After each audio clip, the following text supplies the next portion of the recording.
What's up? What's going on? How y'all doing? How y'all feeling? My peeps, my peoples, we are in the building, peep squad. Let's get down to the situation. We got a whole bunch to talk about. We got a whole lot to get into. We got a whole lot to talk about, baby. So let's get down to the situation. How y'all doing? How y'all feeling on this Saturday? Oh boy, there's a whole lot going on. But in any event, let's get down to some like good news and things of that nature. Let's look at Tiny and, T.I.'s daughter out here becoming a legendary star. Let's get to it.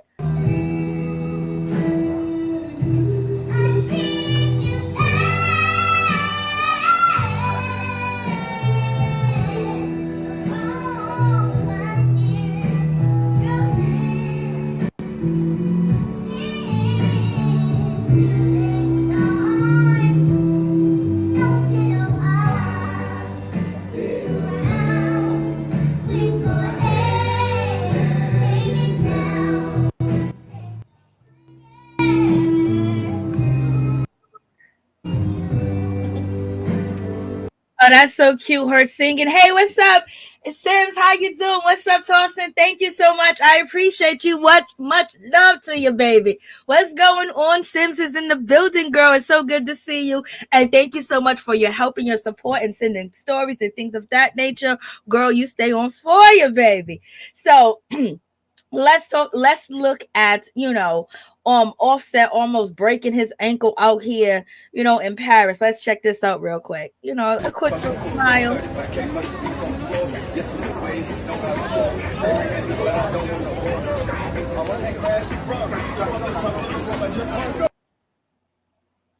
Look at your boy.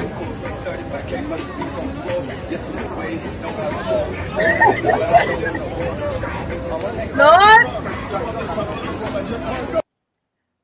Boy, what you doing? You almost hurt yourself real good. I mean, real good.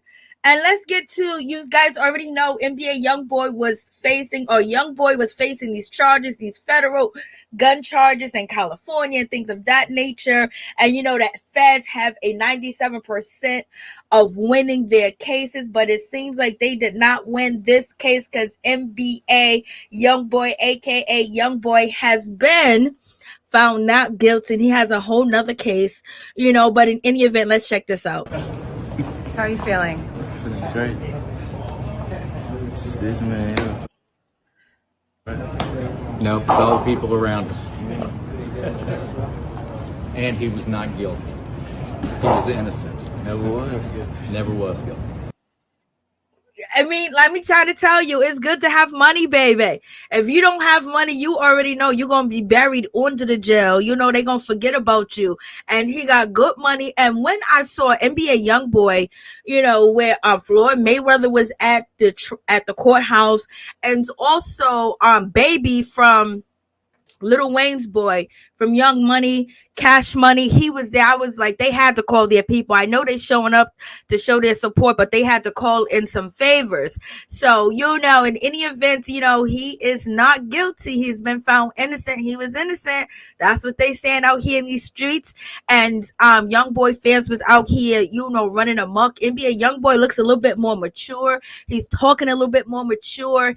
He's built like he's more mature. We're just going to see how he's going to play this out because he don't want to end up like Kodak Black. Like, I can't believe Kodak is back in jail, y'all. Let's get to it.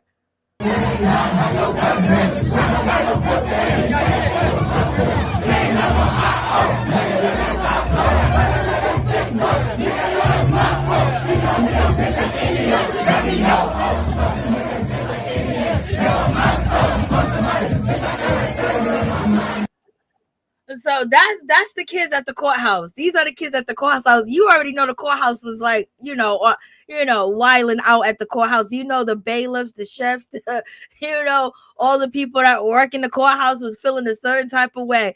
The kids done came through, was out there yelling and screaming and doing it all, baby. That's them in the courthouse acting a fool. Here we go. Quick question for you, man. Before this trial started, what did you think about your chances of getting the jury to return a not guilty verdict? I ain't thinking nothing. I went off what my lawyers told me. Shit. I was unsure the whole time, though. And so you were unsure, and then during the trial, you know, after you saw the evidence come in and the witnesses, did your viewpoint on whether the jury was going to return a guilty or not guilty change at any point during the trial? I had I had a confident feeling about some things inside my heart, but shit. Let me ask you this. Trial is tough. What songs, what artists were you listening to keep yourself in good spirits during these last 4 days? I ain't listened to nobody but myself since I've been in LA. Facts. Yo, you just beat the feds on a felon in possession case. You just beat the feds. What would you want to say to your fans about what's next for Young Boy Never Broke Again? Tour. A tour is next. Where are you going on tour? Shit, around the States. Yo, YB, I appreciate you, brother. I appreciate you, bro. Stay up. Oh, say 5 minutes away. Damn. So you see that situation. So he's out. He's out. He's free. Well, he's been out because I wonder if he's still on home confinement. That's the question. But in any event, you guys let me know what you think about that situation. And let's get to your boy, Nick Cannon. Nick Cannon out here doing a whole lot in these streets. Nick Cannon out here playing games. Nick Cannon is doing way too much. You know, he got these baby mamas out here. He got a bunch of baby mamas out here, okay?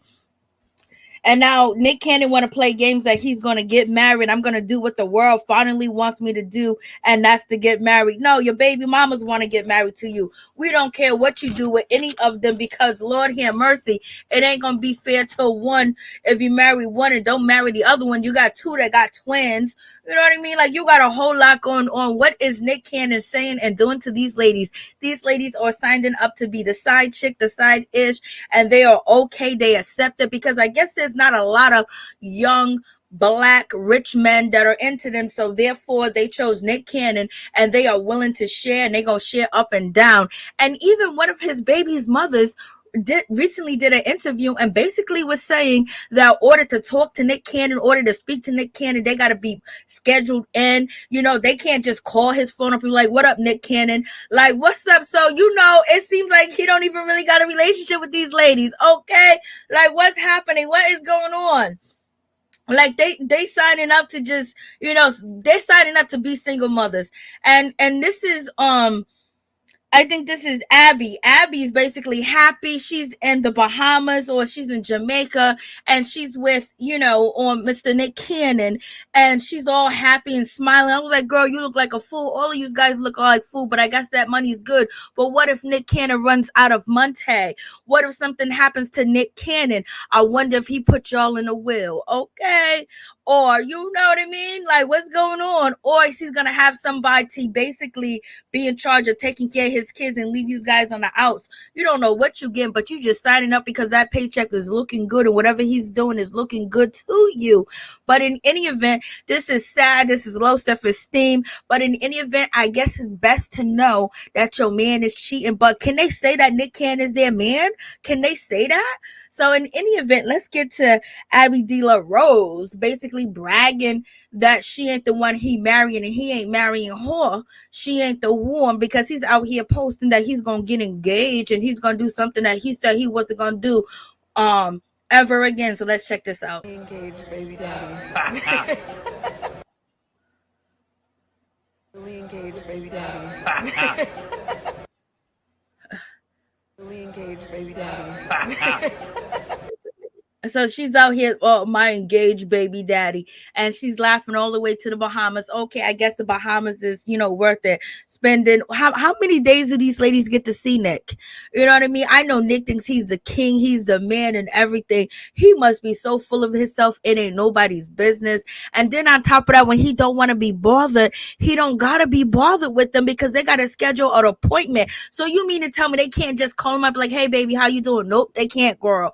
No, they can't. Oh, could you pick me up some ice cream? Could you pick me up some tampons? You know, that is not happening. So Nick Cannon basically took to his Instagram account and basically says, I said I would never do it again, but finally doing what the world wants me to do. Like, okay, come on. Like the world, like we ain't worried about, we just looking at this, fugaziness and how you are running amok and how these ladies that look beautiful but got low self-esteem and basically signing up to be, a single parent doing it all on their own, baby.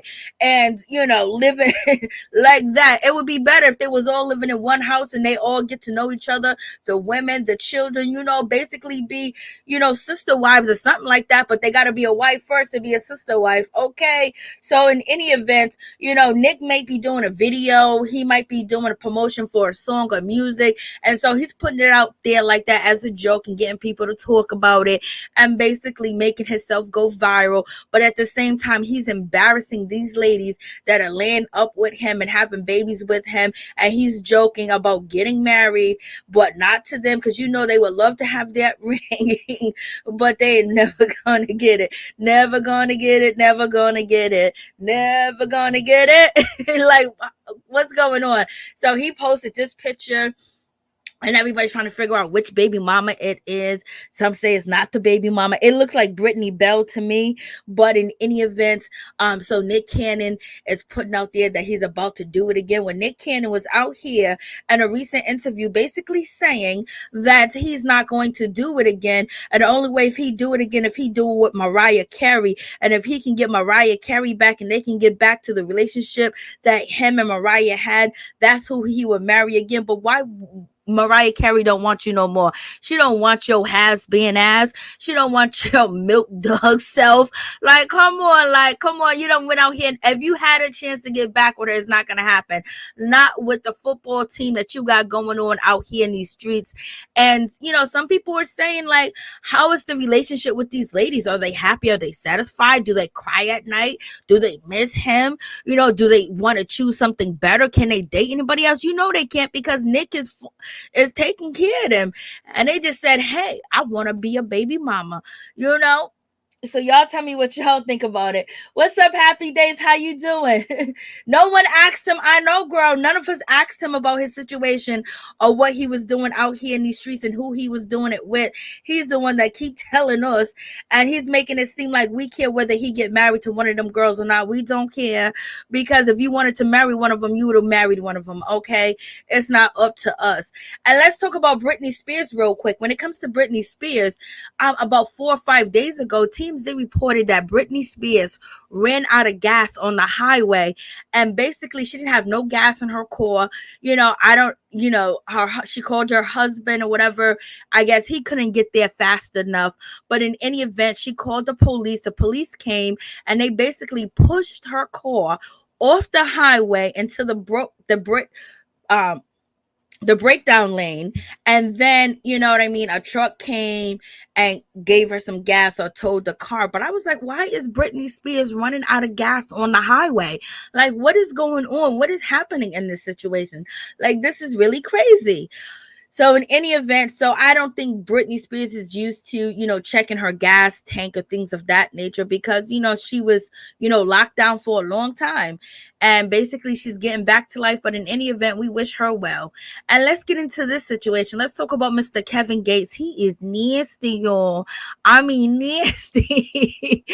When I said when he recently did an interview, and he really recently did an interview with Young Miami from City Girls.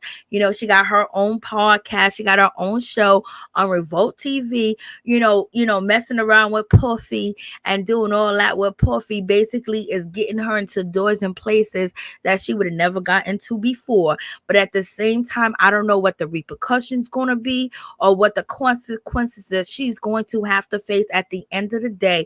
We done seen Diddy do this over and over and over again.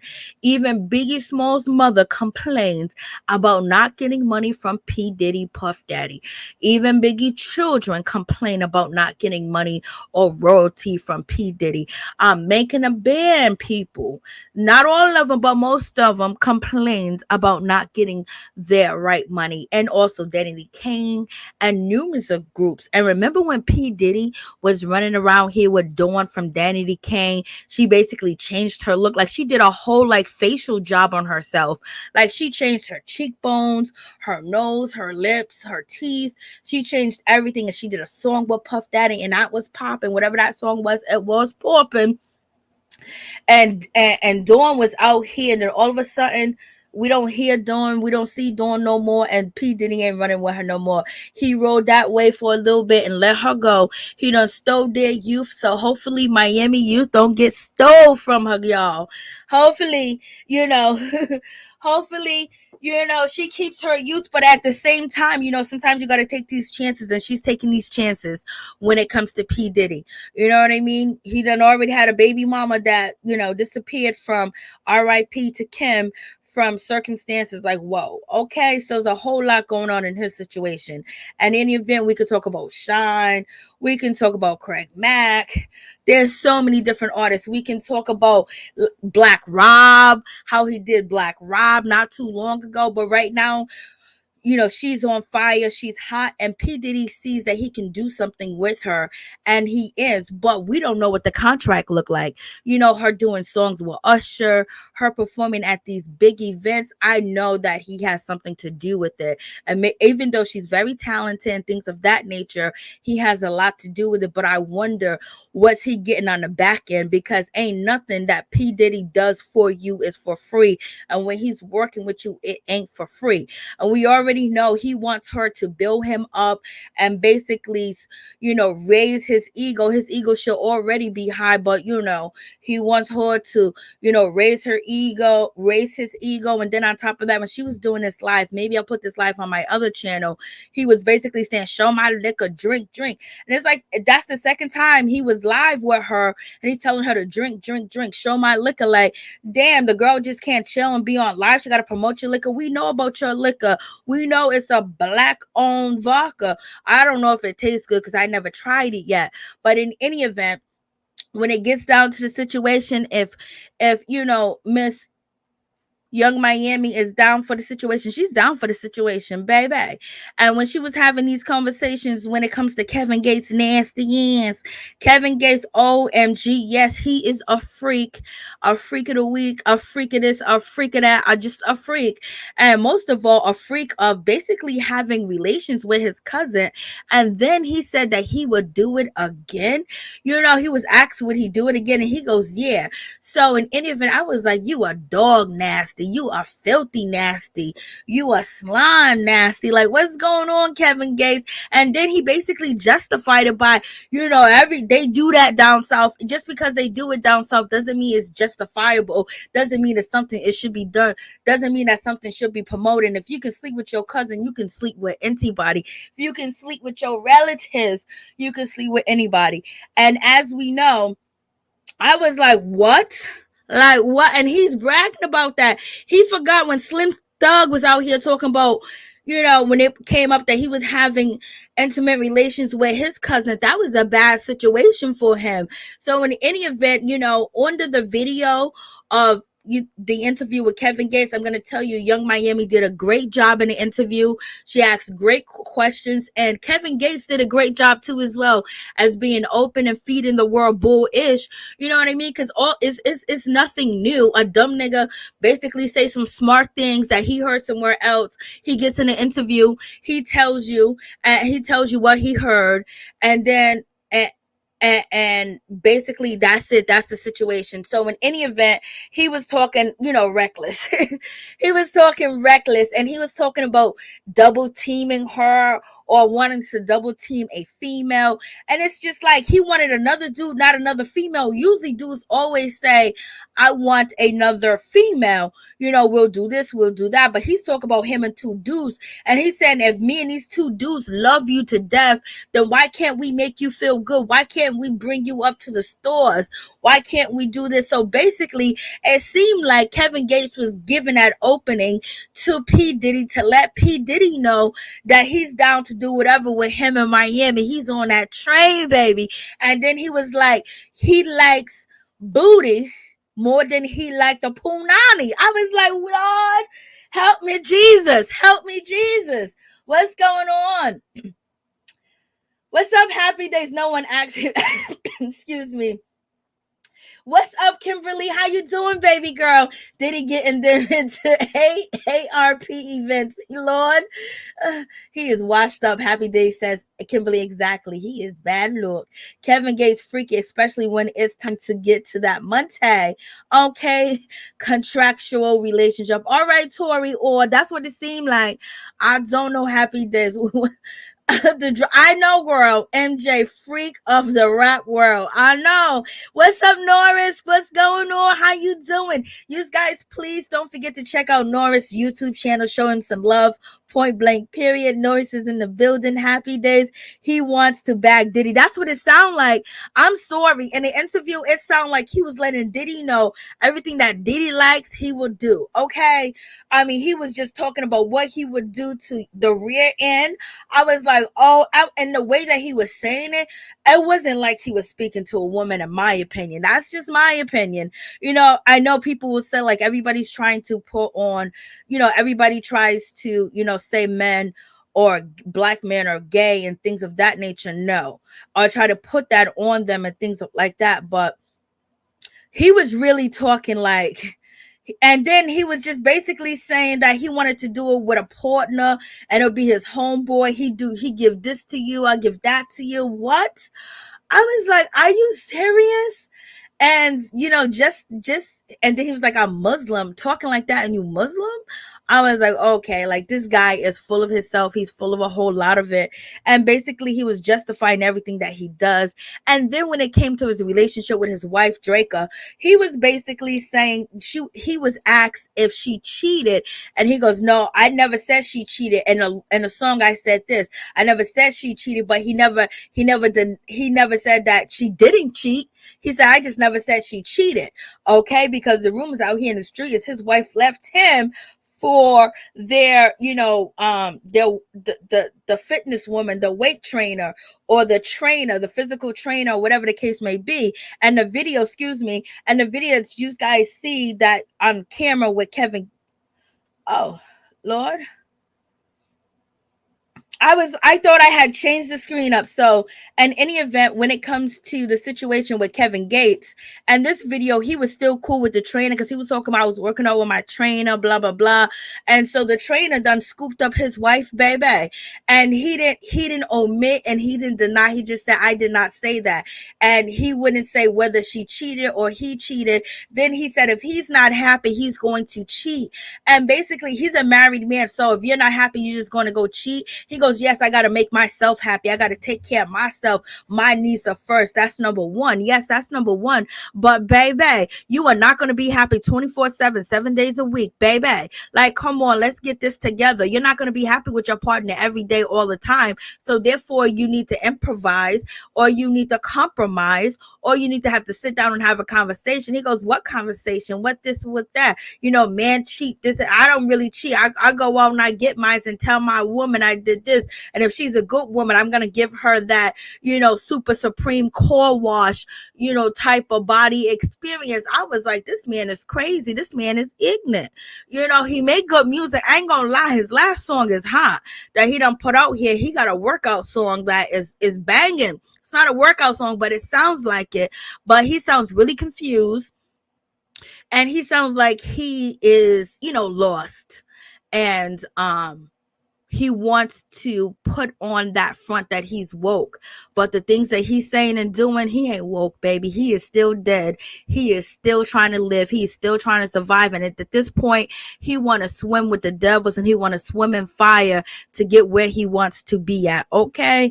Because, and he feeling some type of way. Another woman took your woman. So that means that you went all that freak diggity dong dong, all that stuff that you was talking, didn't keep your wife because you crazy. Allegedly, you acted. You seem insane. We need to give you a 5150. Okay, you need a 5150 ASAP. I mean, he does. Like this man said some outrageous stuff. I was like, Lord, this is crazy. Mary Jane, through the whole interview. Let me see what you're saying. Through the whole interview.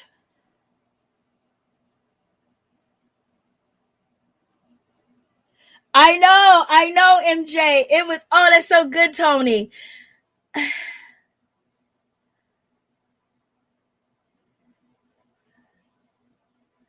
Oh yeah, Kimberly, you already know. Right now is good. Right now she's in Paris.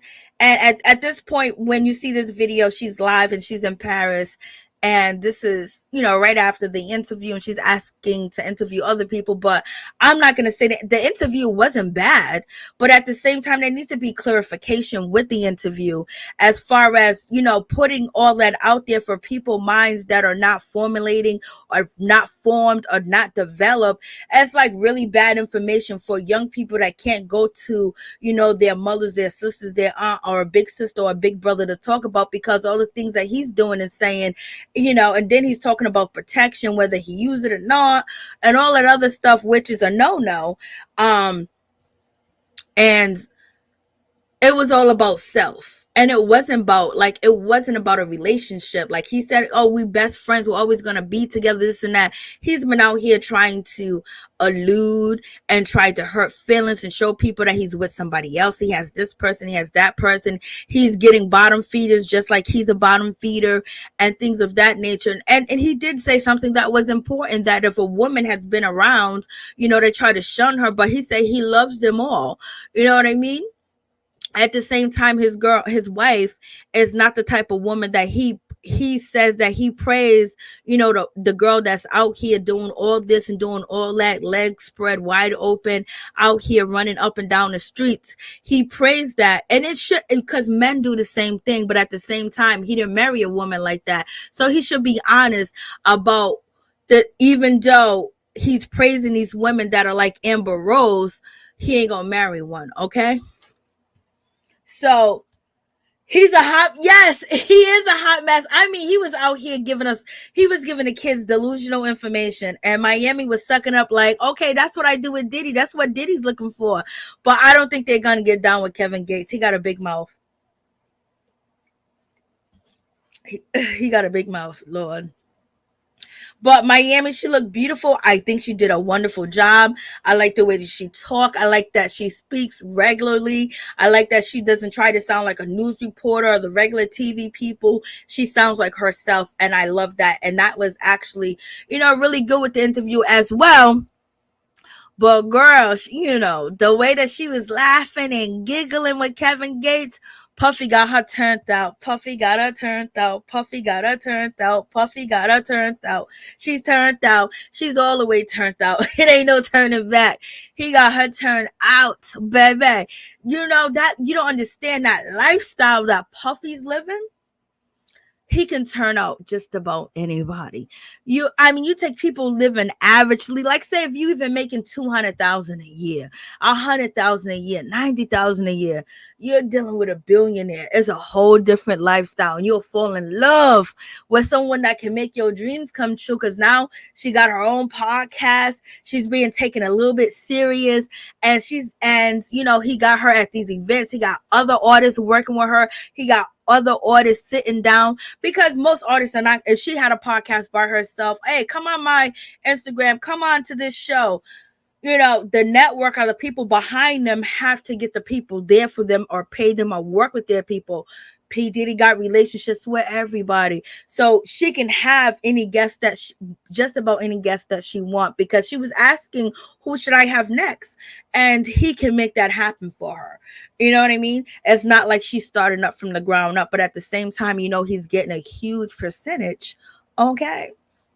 And I wonder if he's getting any percentage of her music, And in any event, let me show you guys this real quick.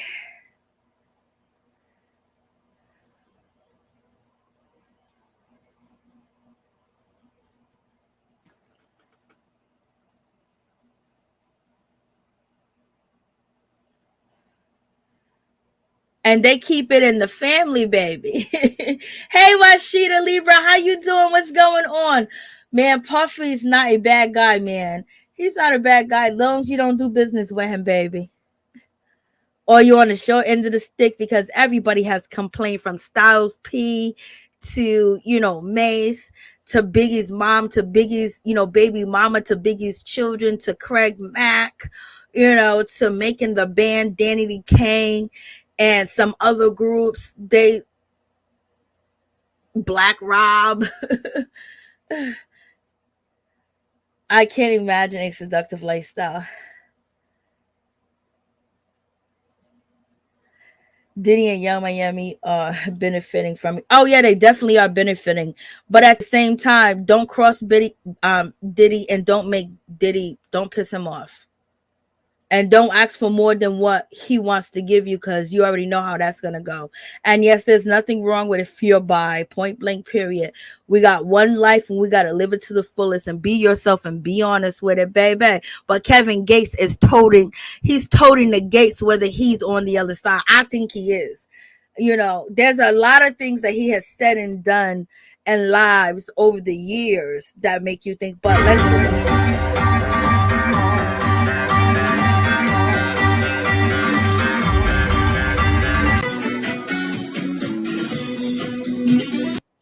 So you got Mr. Quincy Jones. He is, we have Quincy Jones.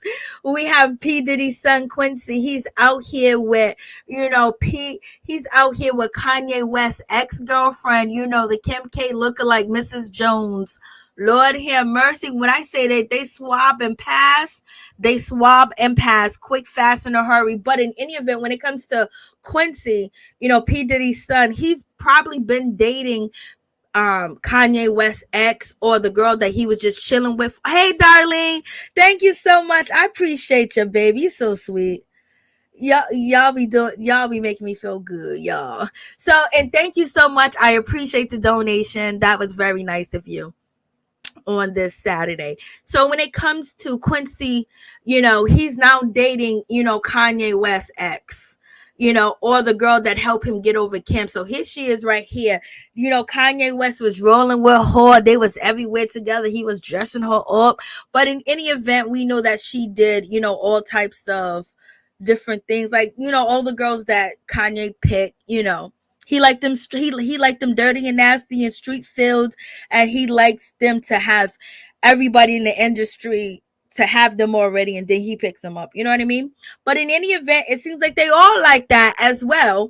But in any event, as you guys can see on the screen, Quincy has been out with Kanye West's ex, Miss Chancey Jones. I think that's her name, the Kim K lookalike, or Kim is trying to look like her. She said she didn't have no surgery, but I don't believe that. But in any event, Quincy has been dating her for at least a month and a half, because there's other videos of Quincy and Kanye West's ex, on social media. I do have the videos, but she's showing so much of her booty and her body.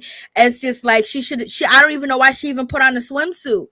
That swimsuit didn't cover nothing. It was just like having, dental floss as, a swimwear playing football. Okay. So, I would have posted up for you guys, but she's been messing with him for a while. So now she's messing with Quincy. I guess they like leftovers. I guess they don't want nobody brand new. I guess somebody can keep their secrets, someone to, not look down upon them. But didn't Quincy get into some mess with Winter from Bad Girls Club, and they had her go get a procedure done?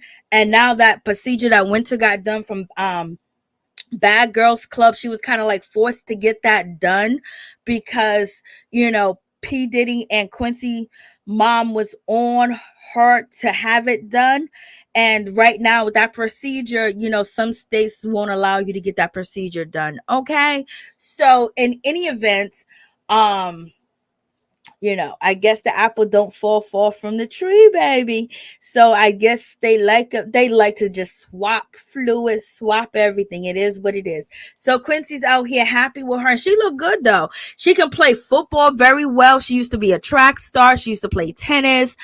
She do got some skills, but her best skills is getting rich dudes. Okay, that's her best skills, baby. She got some skills. She can start selling out here in these streets.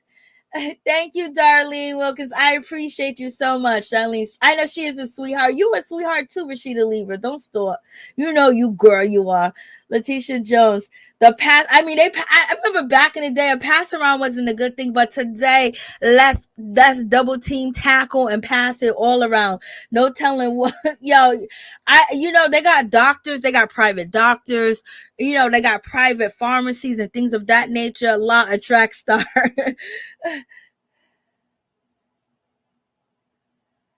Is that Justin Combs? Like, I don't know if I thought it was Quincy. Let me make sure. Because that might be, you might be right. I know he got the tall dark skins. I know his sons, but I just call him P. Diddy's sons. Let me see. Make sure I have it right. What is that? That is crazy. Let's see. Somebody got my favorite candy up. Who is it? Oh, you're right. It's Justin Combs. My bad. It's Justin Combs. That is just, thank you. Thank you so much, Norris Tony. That is Justin Combs. I'm calling him Quincy. That is Justin Combs. Lord have mercy. I'm getting his sons all mixed up, baby.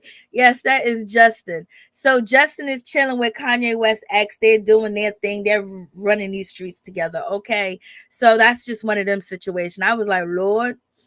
I mean, like, they don't got no shame in their game. They don't care. And I don't blame them. Life is too short. So do what you need to do to make yourself happy. If you like it like that, if you like this, you like that. They want to keep it all in the family. Allegedly, when it comes down to Ricky Martin, they're saying that he want to keep it all in the family. Ricky Martin is Puerto Rican descent.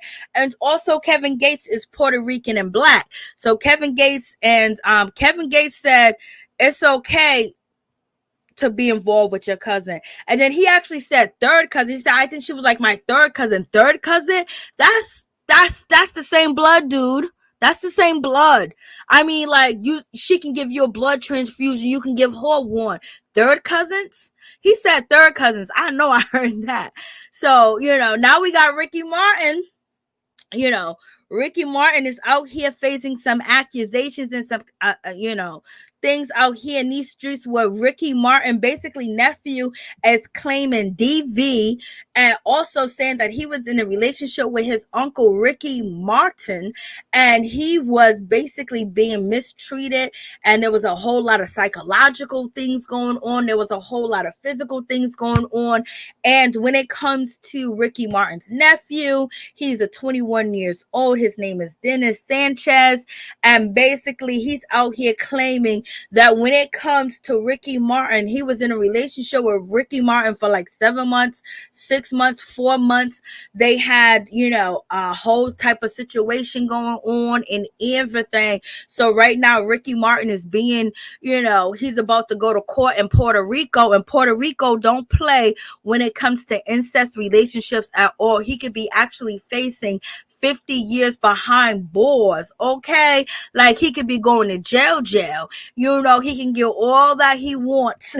So I don't know. Y'all think Ricky Martin is guilty?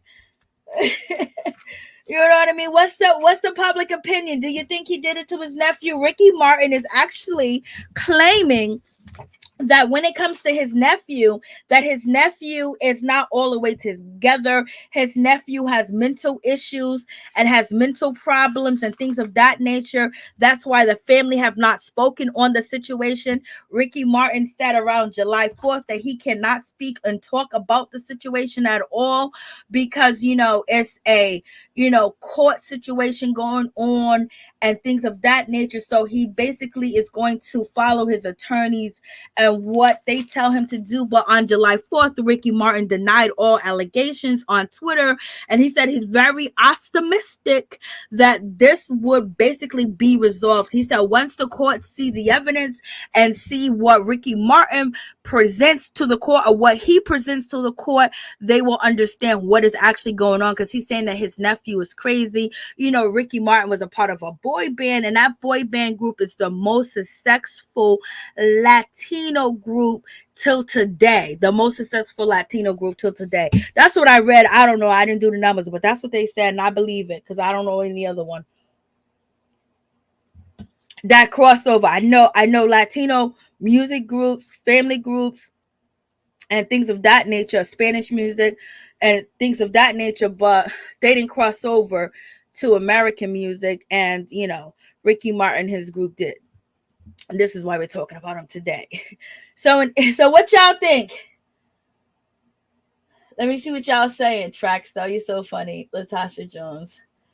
Quincy is I'll Be Sure's son. Okay, thank you, Norris Tony. I hope I'll Be Sure is all right, because he was sick for a while. I wonder if he got out the hospital. So I tried. She said I tried. Yeah, they passing around cousin, family members, and everything. Lord, they passing around family and all just too much. It's just too much, y'all. My kids ain't going nowhere. There's no sleepovers. There's none of that. Unless the sleepovers taking place with me. And I have to be there, and I have to know who the people going. The other adults is going to be supervised. I don't believe this Ricky Martin story. Okay. Good evening. What's up, Kathleen? How you doing? I mean, here we go with the disgusting news. I know. That's why I started off with the good news, baby. I did, Meredith. I did, Math. I did, and so you got this situation. It is disgusting. Let's not play any games.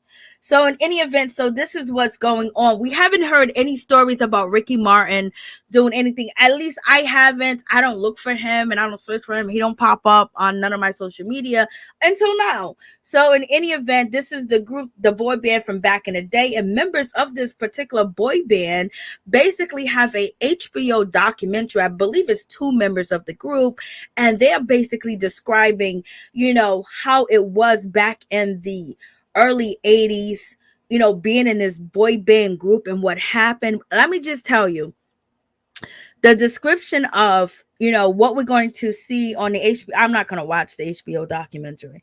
But in any event, with the HBO documentary, like I got cliff notes on it, Blase the third, the band members are basically saying they described, Andrew Gillum, when Andrew Gillum got caught out here in these streets, and what, the photos, the pictures, and everything that went down, this is what these young boys have described, basically, being a part of this band and basically not having any rights at all. I mean, they was from age 11 to, like 16. And once the boys would get to a certain age, the owner of the band, of the boy band group, would basically change them out. You could do that back in the day. If you change a member out of a group today, we'll be like, yo, where he at? That's a whole different person. That ain't the same person. Why are you trying to be fugazi in us?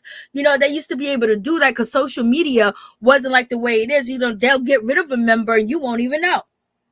Back in the day, or they switch them up and make them look alike. But in any event, one of these young boys described, growing up and being a part of this band and being in like different countries, being in the United States, different hotels, a scene just like Andrew Gillum, a whole scene like that. He woke up just like that. Okay. And also one of them described, something happening to them, like what happened to Vanilla Ice being turned upside down on a balcony. Like there was a lot of bullying. There was a whole lot of going on, and there was a whole lot of illicit, illegal substances given to the boys. Okay. So in any event, this is what the band members are saying. And the former manager that used to work with Ricky Martin basically says that he owes her money and she protected him. And this came out like last month. She was like, I protected Ricky Martin for so much. I did this, I did that for him, and he wouldn't pay me, blah, blah, blah. Then all of a sudden, that was like last month. This month, all this is coming out about Ricky Martin. You know what I mean? So I guess he should have paid her. He should have paid her, because she said, you don't understand how many court cases, how many people tried to file charges against him, how many all types of stuff that I basically put under the rug. And she was a female, and she was like, I did this. It's on TMZ. I did this for him. I did that for him. And he's refusing to pay me, and how much I protected his career, because his career would have been over years ago. And boom, bada bing, this month, Ricky Martin is on a chopping block. So y'all tell me what y'all think about that situation. I was just like, oh boy. So yeah, it's a whole lot going on. So moving on from that, we wish all them boys peace. They get help, and hopefully none of that stuff happened. And it's just crazy because this is not how we supposed to live and how we supposed to do things. This people shouldn't think that it's okay to hurt somebody because you have these crazy fantasies and you want to live out your dreams. No, you find somebody that's old enough and as an adult to do that. But in any event, let's move on to Kit from, Chicago Black Ink Crew. She just inked a deal with Paramount. Okay, well, she's going to have her own show, Katrina Jackson. She's going to have her own show, but she's going to have her own production company. So she can't get fired like that. They can't portray something that she don't want to happen because her production company is going to actually produce the show, and she's going to be putting on a whole lot of people. She went through it on Black Ink. She got ridiculed. She got dogged out. She got kicked off the show. Her friends turned their back on her. She went to LA. She dealt with a dude that wasn't ish. Then she found a dude that was ish. She had a baby with him. Now she got another baby on the way, baby. So go Cat, as C's has been seized from his job opportunities at the Black Ink Crew, New York. And we're going to get another season from Black Ink Crew, New York, but Caesar's going to be on there too, but they're going to edit and talk about what's going on with Caesar from Black Ink. And people are saying that Black Ink Chicago is canceled. I don't know if that's true. I don't wish that on nobody, so I hope it's not canceled. And also, Katrina, aka Kat, she just recently had a baby boy, and she showed his picture on Instagram, and he's gorgeous, he's beautiful, and he got a beautiful name as well, as you guys can see on the screen. We got Stevie J up in the comments. You got Miss Kitty was in the comments too. I think she's in the other comments. Miss Kitty's in the comments as well. So she got 2 kids now, y'all. She got 2 babies. She just had a boy. So she's doing her thing. So we shall see how Ricky Martin is going to end up at the end of the day. I got to salute. I got to say 100 to my boy Styles P. He saw a woman that is a part of the LGBTQIA community, and he went over there to defend her and help her when police tried to attack her, and basically was using excessive force with her, and she was a woman. And he came, and I was nervous for him because these popos will end your life and basically get death duty. Okay, so I was nervous, but he stood up there and he put his life on the line, because you are putting your life on the line when you step up to the police. And I was just recently watching Godfather of Harlem. I don't know if you guys seen that TV show, Godfather of Harlem, with Bumpy Johnson and all of that, and Malcolm X, Martin Luther King, and so many profound people in our history. So that show is excellent. I was waiting for the new season to come out, but in any event, us Black people been dealing for this since Emmett Till. Even before Emmett Till with the police. And it's just like, damn, something got to change. Like, yo. And so So I just want to give props to Styles P for, being that brother, being that example. And he definitely put his life on the line with the popos. Popos are doing everything with the cameras rolling. Okay, you already know. And some states, you have to be 7 feet away to film what the police officers are doing, because they want to cover up things allegedly. Okay, so in any event, let's talk about the George Foreman situation. So George Foreman, he's basically gearing up for a lawsuit. George Foreman is being accused of making, he's accused, basically 2 females are accusing him of doing things to them in the past, and basically they want to get paid for their situation right now. They're accusing him of, sexual abuse, and George Foreman is like, yo, this happened 45 years ago. What are you talking about? And basically George Foreman said that these 2 women are friends of a friend of his. Like, so he has a good friend, and their daughters are basically accusing him of doing some inappropriate things, and they are both asking for $12.5 million a piece, y'all. And George Foreman is like, yo, this happened 45 years ago. What are you guys doing? You guys are trying to destroy my reputation. You're trying to destroy me. You're trying to destroy everything that I built. And he said basically he is not going to be blackmailed. He is not going to be coerced into paying people that he should not pay because he didn't do anything wrong. So right now, George is basically gearing up to go to court, and the lawsuit, coming at George Foreman is from the 1970s. The women were linked to George Foreman through their fathers, who reported had a friendship and business relationship with him decades ago. George Foreman said the ladies have been attempting to coerce millions of dollars from him and his family after falsely claiming he sexually abused them more than 45 years ago. They are reportedly asking for $12.5 million each. And he adamantly denies these claims, y'all. So y'all tell me what y'all think about this situation. Like, this is crazy. Yes, everybody passes coming. I mean, the past is coming back. Ice cream. 45 years ago, I know. 1970, everyone passes coming. Yes, Jones. Jesus Christ. Lord have mercy. God help me. And let's talk about Khloe Kardashian. Khloe Kardashian is about to have a boy by a surrogate. So basically, she's about to have a baby with Tristan. He hasn't married her, and she always wanted to have a boy with him and things of that nature. But Mara Lee Nichols, she beat her to the point because he was out here cheating not too long ago, and he done already had a baby boy. And so now she wants to have the baby boy, but she didn't know when she was preparing to have this baby boy with a surrogate that, Tristan was going to be caught out there cheating, and he was going to have another baby on the way. Girl, that man don't want you. He don't want to be with you. He don't want nothing from you. Only thing he wants is just to keep you around because you are a little bit of clout. And plus, you probably bend over. You probably the Kevin Gates in the relationship. You're going to do anything and everything. And he probably like that, but that's just not good enough.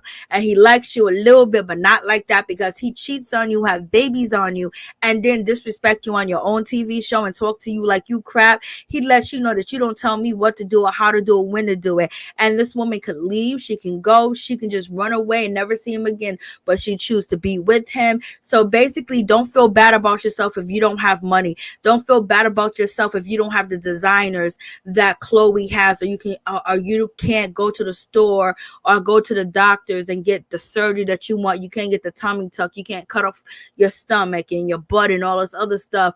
Because baby, at least you got self-esteem. At least you have self-worth. At least you have love for who you are. At least your man love you. Because this man Tristan don't love this girl at all. She is like a rag. He just wipe himself off on her and keep it moving. And then he throws the rag at her and tell her to go wash it. And baby, she got all this successful life and she got all these things, but she ain't nothing but a hood chick, a chick that he walks on and step on and don't have no respect for. He don't care about your millions. He don't care that your name is Khloe Kardashian. You getting treated like ish. And she says, yes, please treat me like crap. Like, it's sad. Yes, thank you so much. I appreciate that. Thank you, Rashida. I appreciate that. Khloe stinks of the shrinks. Yes, of depression. Yes. He lives in them streets. Them streets are his. Tristan is for the goodest, baby. I know she looks so different, Norris. So, she's out here, baby, happy. And hold on, let's just not. Let me see. I don't know why they put this up here. So I guess the Kardashians caught up with TMZ, and they had them remove the video. But in any event, here it is. Excuse me. Let me move this over.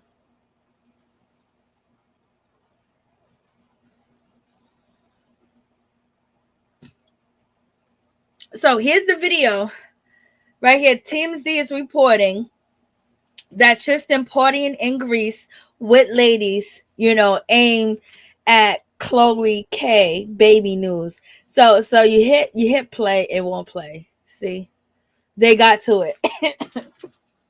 Something happened. They took it down. So in any event, so he's in Greece partying. Baby, look at your boy Tristan. And Greece, he's around all the women he want to be. It's like, damn, you don't like. Why can't Chloe be a part of the situation? It's like, yo, like, can you take a day off, dude? Remember the time that he was at a Beverly Hills party, a Hollywood party? He went into the party normally dressed, came out, all his clothes was all wrinkled, ruffled up, and then Chloe basically said, I'm not with him anymore. Basically because he got caught out there. So somehow TMZ removed the video or whatever, but the video was there. And so this is Tristan partying, having a good time, y'all. This is your boy. He's in Europe right now. As you can see, he's surrounded by 4 different women around him, 2 of whom seem to be focusing their attentions on Pacifically, and even more hotties roaming around. Okay, they're all over the place. Yes, they're focusing on Tristan. Tristan is in he's in his glow up moment right now, and he don't care. Record me, put it on the Kardashians. I think at this point, I think Chloe wants to pretend like she's the victim and she's her, and this is a storyline that she can have. And basically, I think that they have an open relationship and she's happy with what Tristan is doing. But basically, he wants to take on I think he wants to take on a villain role. And because he gets on that show with her and basically talk about how bad he is and how he talks to her. So they might be paying Tristan. They might be paying him. And why can't she have a baby from her own coochie? Why can't she? Because she's too busy starving herself, allegedly. Why can't she? So this is Tristan. Tristan's out here in these streets, baby. Tristan is in the streets. He's not even in America. He's out here. These girls, they don't care about Chloe either. They care about Tristan. Tristan, are you paying him? Tristan is paying him. He gotta be paying him, allegedly. So in any event, Tristan is out here. Look at him, just chilling, baby. He's being photographed. He know he is. I have a video of him last month in a club chilling with girls. Like, he don't care. You ain't gonna make him not have a good time. He ain't gonna stop with the women. He ain't gonna stop. He won't stop. Ain't gonna stop. He ain't gonna stop, y'all.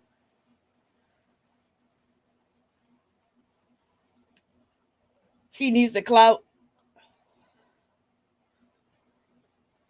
I know, but she don't want to. She wants his particular, stuff.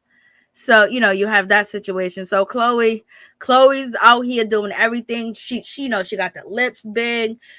She's losing all the weight that she could possibly lose, but that ain't gonna keep that man there. They ain't gonna keep that man faithful. All the things that you're doing to your body, and you love and doing these things, it actually says that you do love yourself because you're working out, you're taking care of your body, but at the same time, you letting a man just dog you out publicly and embarrass you, and he done already got the boy. And who knows if he's still talking to her, y'all. Who knows if he's still talking to her. I'm just like, Lord have mercy. It is a crazy situation. Chloe's out at the gym all day, every day, baby, doing everything she can to stay thin, to be the type that Tristan wants. The type that he wants is the girl in the clubs. Chloe done did everything to her body, everything that she possibly could. She done lost weight, gained weight, sculpture, shaped her body in each and every way. And it's just not good enough for him. He don't want it. He don't need it. This is crazy. She's just she's on an air diet, if you ask me.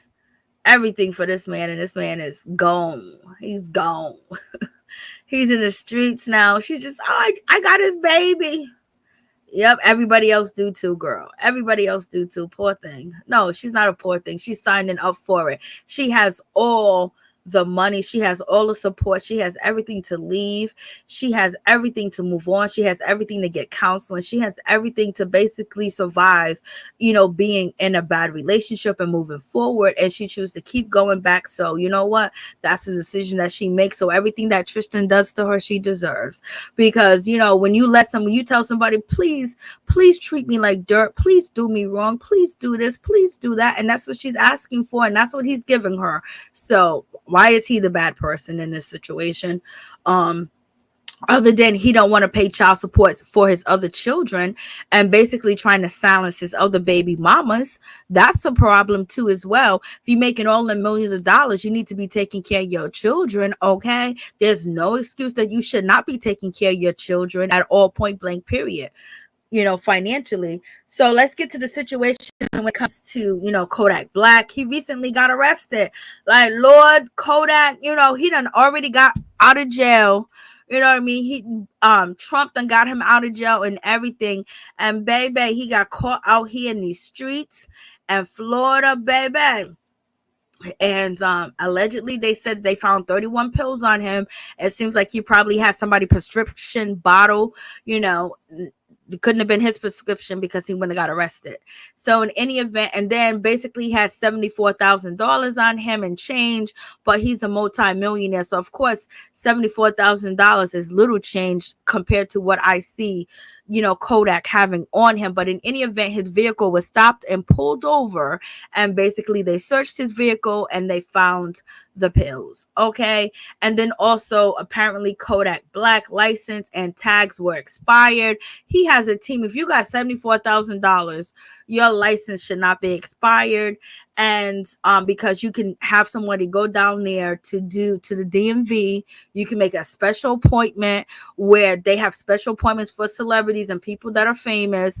And also you got to know somebody that works at the DMV that's one of your fans, that you can get in there and get out, go through the back door. That's what the people here do. You know what I mean? And so in any event, he got caught out here in these streets. He already got shot already in the leg. Now he's getting caught out in these streets with this stuff. I don't know. It seems like, there's something on Kodak's life that ain't right. He does give. He's a very charitable guy and things of that nature to the community. But at the same time, he just stay in dumb stuff. It's like his body can't rest. It's like his mind can't rest. It's like his soul can't rest unless he's in that dirtiness and he's in that filthiness and he's in the slum and he's doing grimy stuff. But in any event, when it comes to Kodak lawyers, TMZ and academics basically reports that they're trying to get him out of jail right now.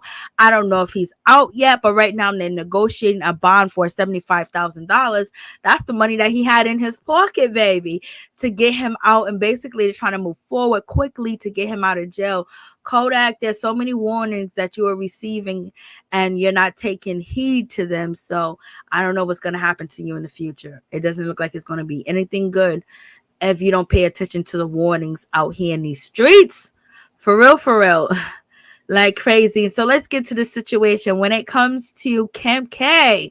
When it comes to Kim Kardashian, her boo thing, none other than Pete Davidson, he wants to have a baby with Kim. So is Kim going to have a complete full Caucasian baby? Like, OMG, how is that going to be for Kim? Because Kim basically raves how, her mixed kids, they have a difficult time. They take on Kanye West attitude.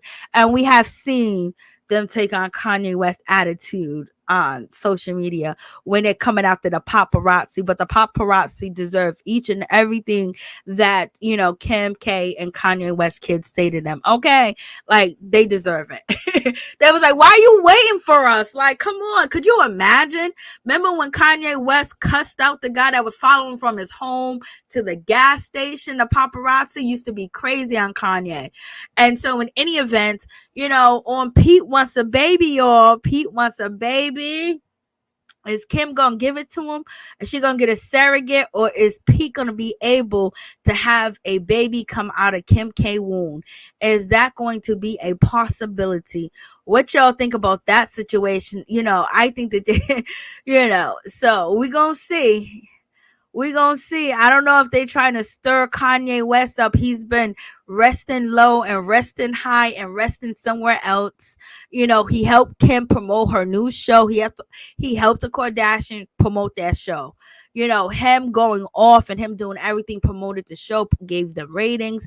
Even when it came down to Ray J, the sex tape, you know, Whack 100, and him wanted to see his children and want to be at birthday parties, gave them the ratings that they wanted and they got. And Kanye West, are you going to continue to get used? Or are you actually going to walk away, Kanye West?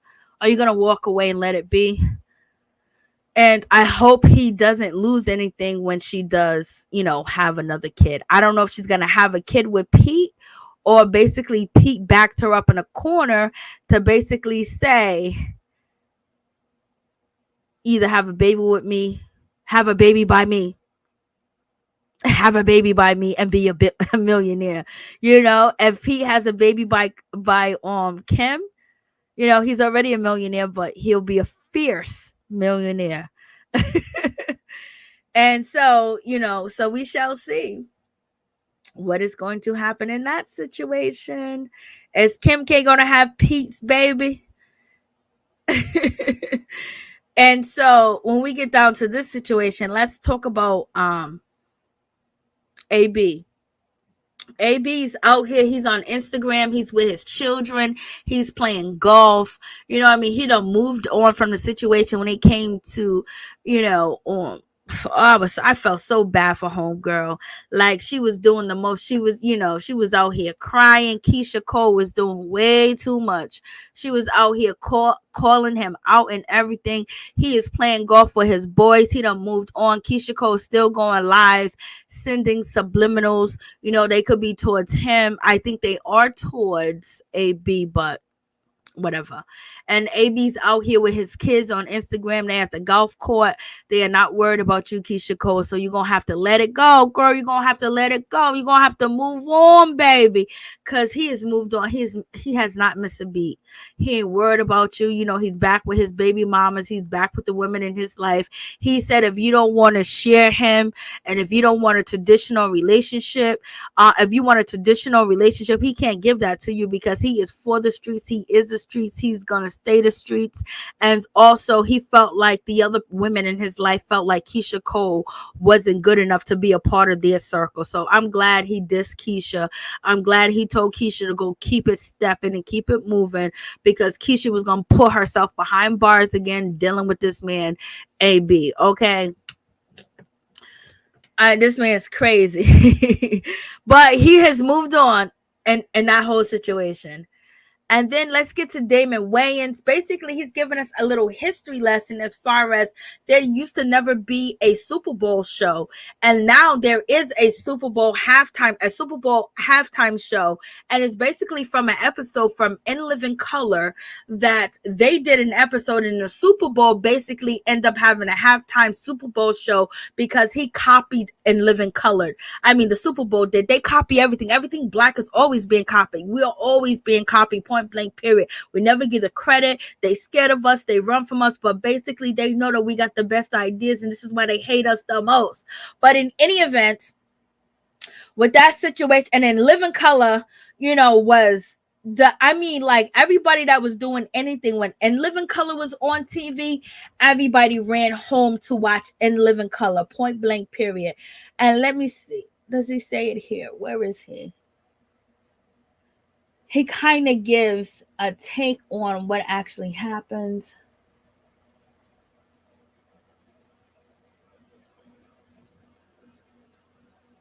That's something else. I did have it in the... I might not have loaded it up. So let me check real quick. Here we go.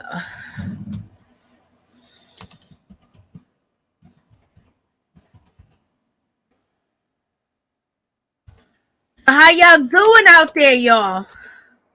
There's a bunch of festivals going on tonight. Okay, so where is it?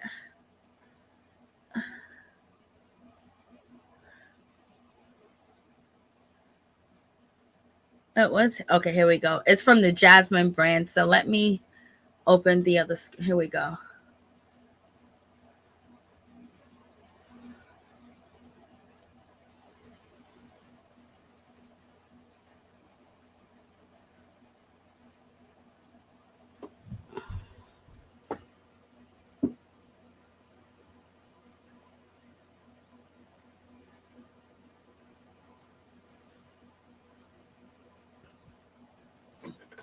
Close this out. I don't know why.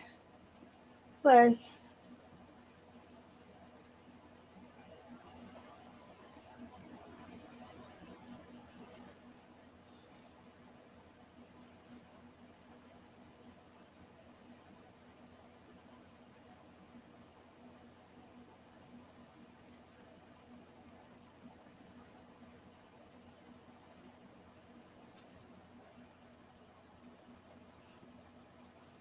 So here's Damon Wayans basically doing an interview, I think, with Ebro in the morning, and he basically explains it. Let's see. I don't know why I don't hear anything. It was like. So here we go explaining. And let me tell you, when In Living Color was on, I remember I used to look out my window, and I lived in the middle of the city, and I lived in this big old huge building, and it had like 5 windows in the front, and so I could see everything going on, and the whole neighborhood from like at least 8 streets. I could see who was fighting, who was doing this, who was selling, who was behind the house giving, you know, something for a little something. I could see everything. I was like, I had my binoculars. I was like, in these streets looking out the window because I couldn't go outside. You know what I mean? We had to stay in the house. But in any event, when In Living Color came on Sunday, I could see people running to their crib to watch In Living Color. I'm talking about all walks of life, from black, white, Spanish, Asian, Korean, African, Portuguese. Was everybody loved In Living Color. I mean, they made so many different careers, and a lot of people followed them afterwards and tried to duplicate, but they could never duplicate what In Living Color did. That was the best show ever, and I loved In Living Color. It was good for your kids. It was good for everybody, and then also it touched on every aspect of life, from racism to homosexuality to the LGBTQIA community and everything. And this is in the 90s, you know what I mean? So they basically was ahead of time, and then also they gave so many comedians and so many different actors and actors careers. And they did it big, and I love hearing the stories. Like, you got to listen to the actors tell you stories about working on In Living Color. It's crazy. And if you want to hear any of them stories, check them out on Reach Around Radio. But here we go. And then we came and we started the Super Bowl halftime show. Like, we set it off. Like, there before us, like, let me say this. Before In Living Color, it was marching bands. It was like the worst. It wasn't even entertainment. And then we came and we did, In Living Color, the Super Bowl halftime show had a huge audience. And the next year they brought Michael Jackson. Wow. Yo, I forgot about that. And it was because Fox had just started the network. They had just got the NFL. And the big show was In Living. Yo, I straight forgot. But listen to this. It's deeper than that, because Fox didn't have it. No, they ran against it. CBS. And we had there you go. Block at the bottom to let people know when you can tune back in. Mm-hmm. That's right. And then people tuned over to In Living Color. Yes. On Fox. That's right. That's right. That we started the Super Bowl halftime show. Like, we set it off. Like, there before us, like, let me say this. Before In Living Color, it was marching bands. It was like the worst. It wasn't even entertainment. And then we came and we did, In Living Color, the Super Bowl halftime show had a huge audience. And the next year they brought Michael Jackson. Wow. Yo, I forgot about that. And it was because Fox had just started the network. They had just got the NFL. and the big show was in Living. Yo, I straight forgot. But listen to and this. It's deeper than that because Fox didn't have it. No, you ran against it. PBS, and we had there you go. Block at the bottom to let people know when you can tune back in. That's right. And then people tuned over to In Living Color. Okay, so that was some history. I don't know if you guys are able to see the whole video.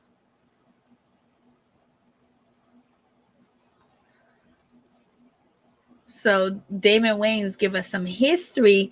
The Super Bowl started because of In Living Color. You think they give him any props for that? Nope.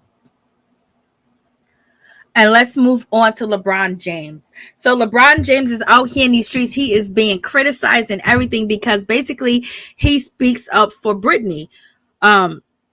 Griner, he speaks up for her and basically says, if I was her, I wouldn't want to come back to this country. I would think that the U.S. don't have my back. And that's what he said. He thinks that she feels and it seems like that. But if you thinking that Joe Biden is going to basically try to negotiate getting a black woman back, like Judge Joe Brown already told us on the Dana channel that he met Joe Biden at a rally with the sheets on top of their head, okay? And he was there, and Joe Biden said a whole lot of things. And so in any event, when it comes to Brittney, she basically got caught with hash. She said she has a doctor note for it. She had the doctor note with her.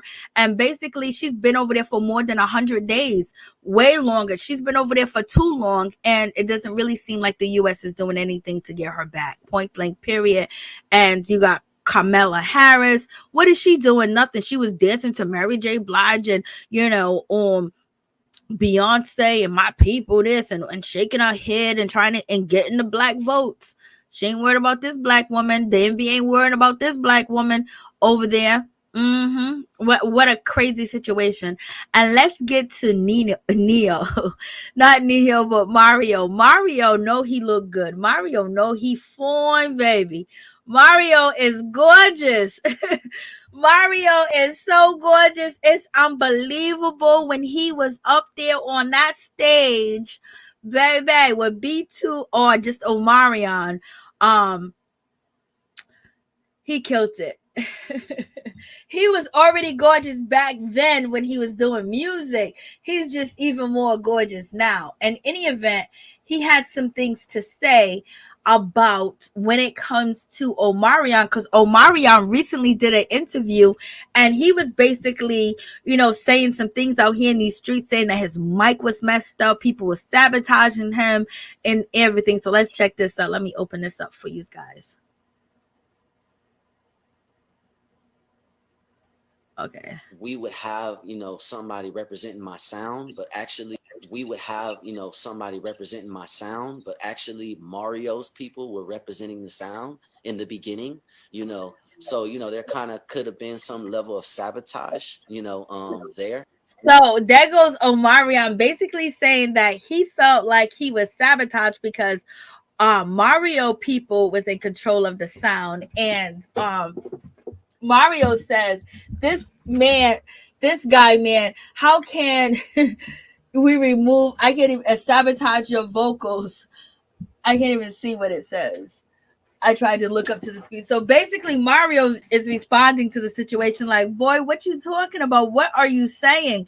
So let's finish. But it's like,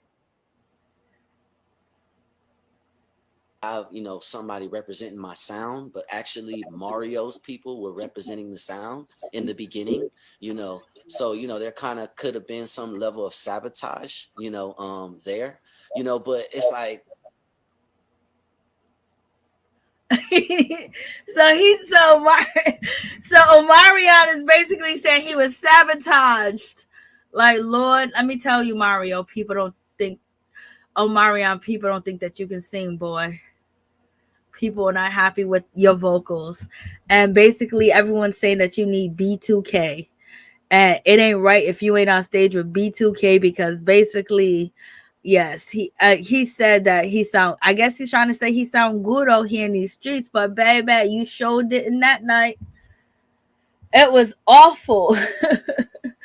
It was awful. I was like, oh my God, I can't believe Omarion. He sound good on a record.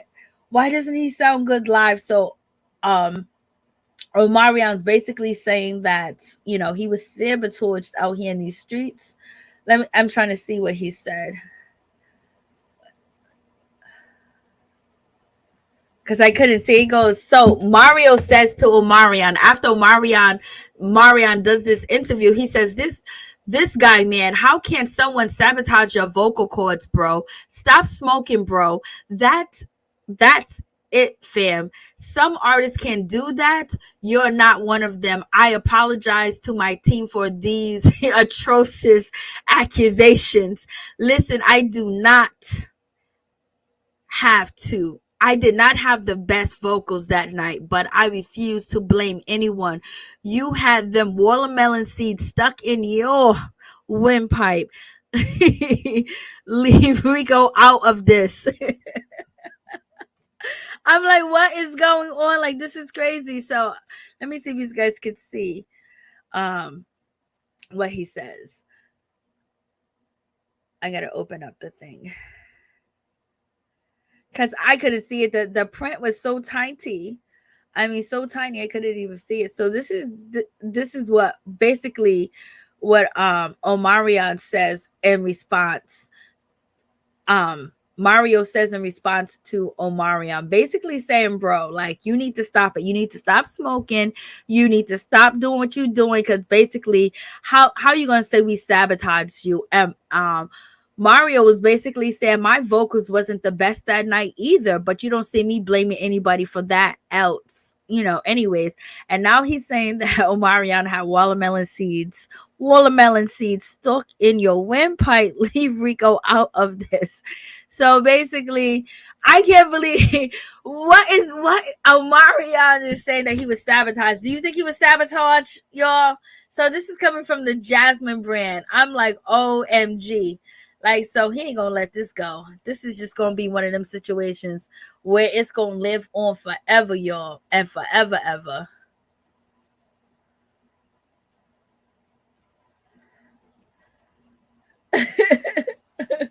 I'm like, what? Like, this is crazy. So, you know, you have that situation. And then, did you guys hear about this situation as far as if you want to see a reunion tour, if you want to see, you know, OVO Fest ticket prices being at $2,000? Are you guys paying $2,000 to see Lil Wayne and Nicki Minaj and Drake and whoever else they gonna bring out? They gonna bring out Young Money, Cash Money, OVO. Like, what's going on?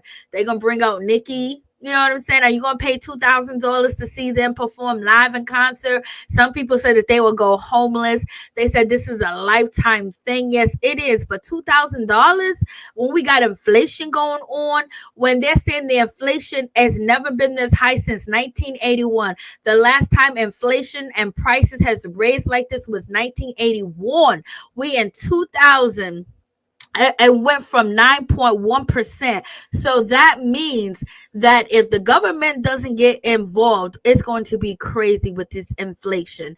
And Biden, you need to get on. Joe Biden, you need to do your job. I know your son's out here smoking this, smoking that. He's picking up different women, but you need to worry about the country and stop worrying about your son. Either put him in rehab or keep it moving. Your son is atrocious, just like, you know. Okay, son's out here. His son's out here on the quail, on the crates. He's on everything. He's on dog food. He's on the whole 9 yard. He's out here doing everything. So in any event, are you guys paying this much to go see these people? Are you paying this much? Are you paying $2,000? You know, Drake better do what Kevin Gates said he does. If I'm going to pay $2,000, Nicki better give me her wig and an autograph and a video shout out.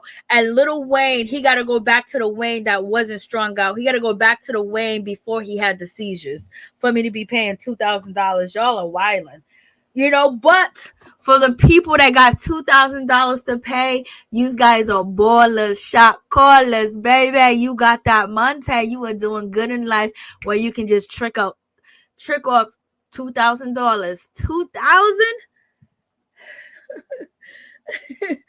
I know his ego is hurt because he has a high ego. Like he's been unbothered for so long and nobody ever got to him. But this versus battle got to him, baby. Because he just knew he had it. But, you know, I think he...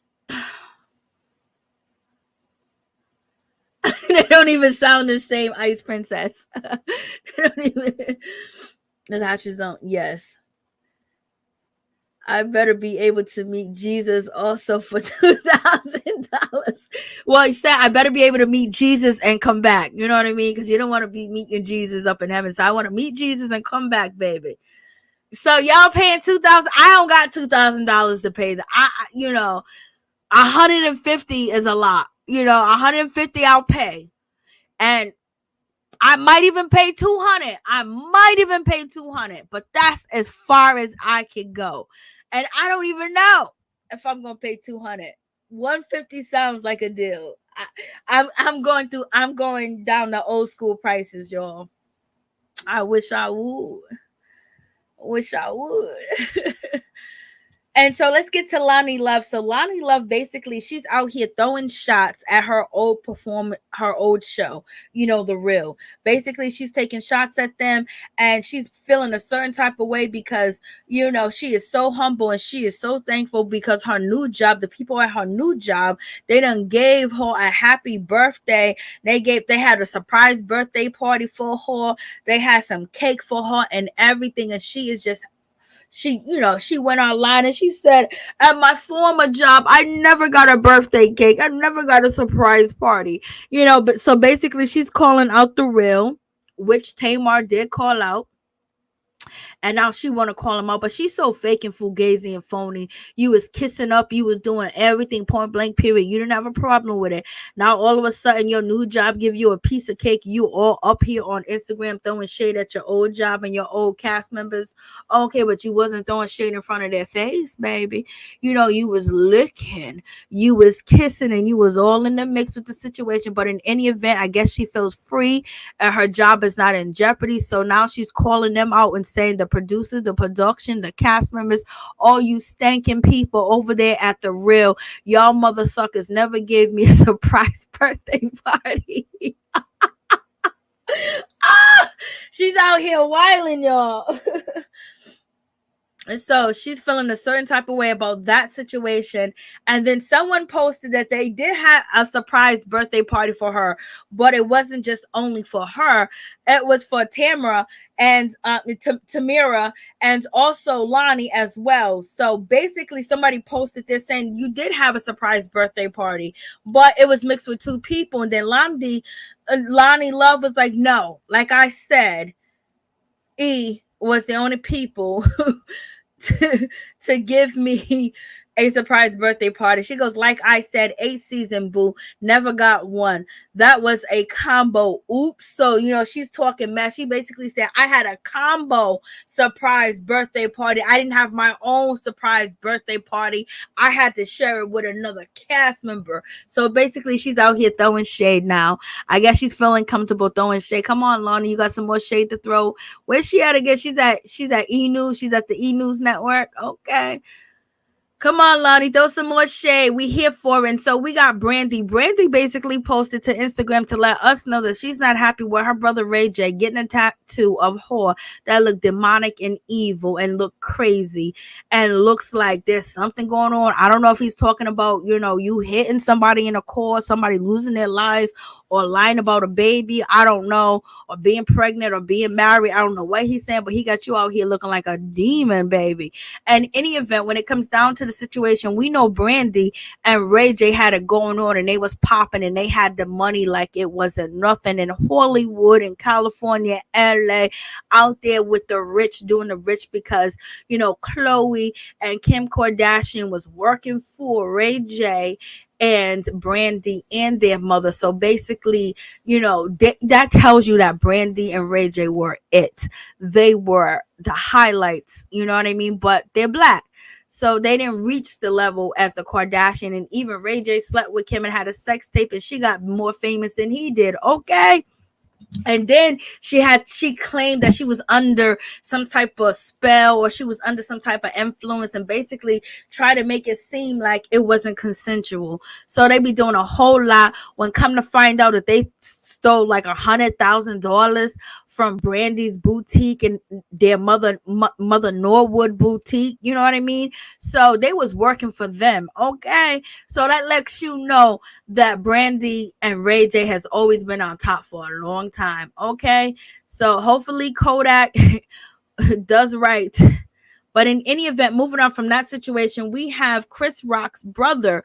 You know, he spoke when the situation first happened, when his brother got smacked, but he really didn't speak. Like, he was quiet. I wish he was. Let me tell you, if Will Smith smacked my brother, I would be live 24/7, 7 days a week for a whole month. I wouldn't stop, can't stop. That's Will Smith smacking your brother.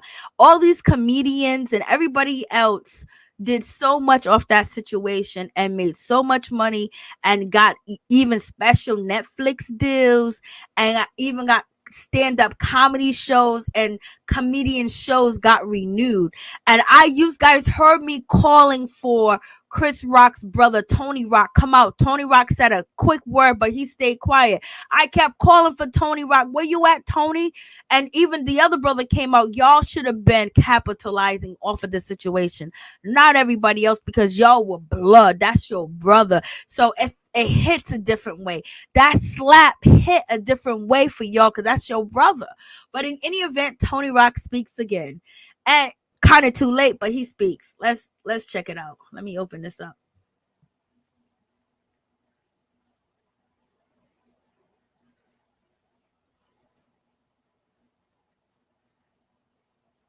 Okay, I gotta remove this video.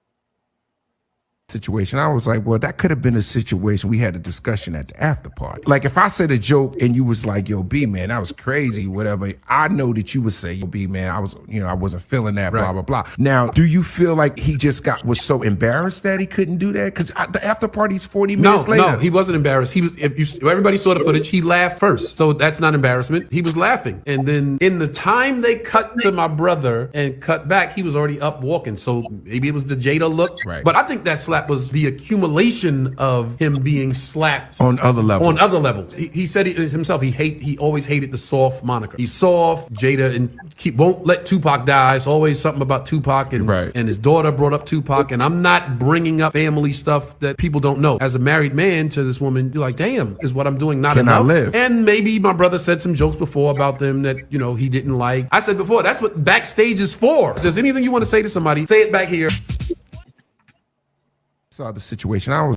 So that's the situation. I was like, yo, you should have been speaking. Like, you should have been if he was live on Instagram speaking about this, because that was the biggest story for at least a month. It was the biggest story for a month. Okay. Yes, that tattoo looks evil. What's up, just the T, please? How you doing, Christina Harris? What's going on? Yes, that tattoo looks terrible.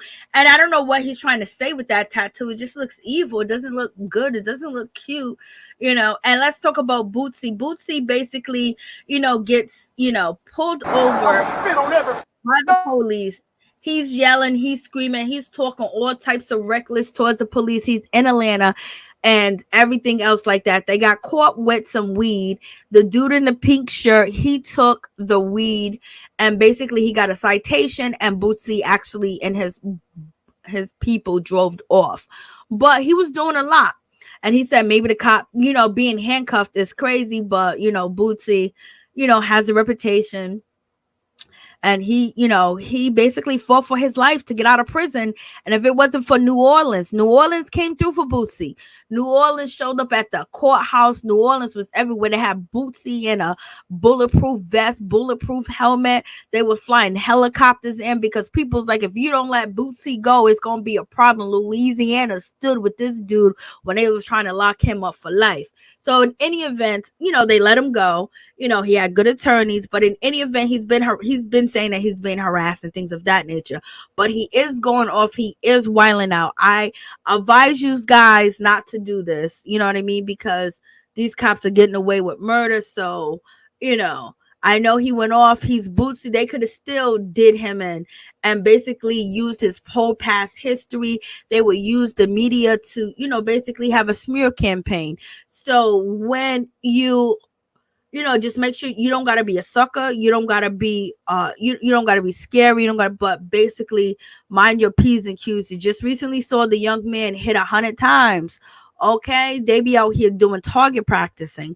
And also there was recently a story that was out that was on Instagram where when they was training people for target practice for the police academy, they were using black people faces as target practice. So basically they were training the cops allegedly to look at black people as target practice and as the enemy. So we already know this is nothing new. We just didn't know that they was using us for target practice when they was training in a police academy allegedly. So in any event, Boosie's going off. He's talking all types of stuff. He's talking about spit here, whatever. Don't do what he did because you might not survive. So in any event, so he's going off and he's doing a whole lot, but then he gets back online and he explains what happened. So let's check this out. I'm tired of that. I came to Georgia out, man. I lost my cool this morning, but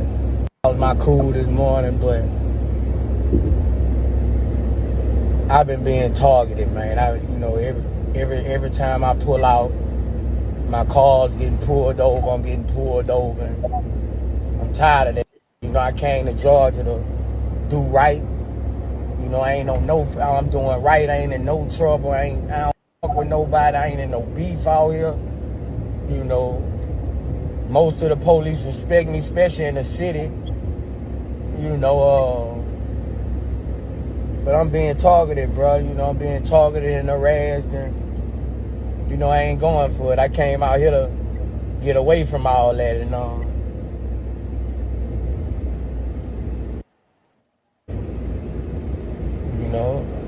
I ain't gonna back down. I ain't doing nothing wrong. I ain't gonna back down. Straight up.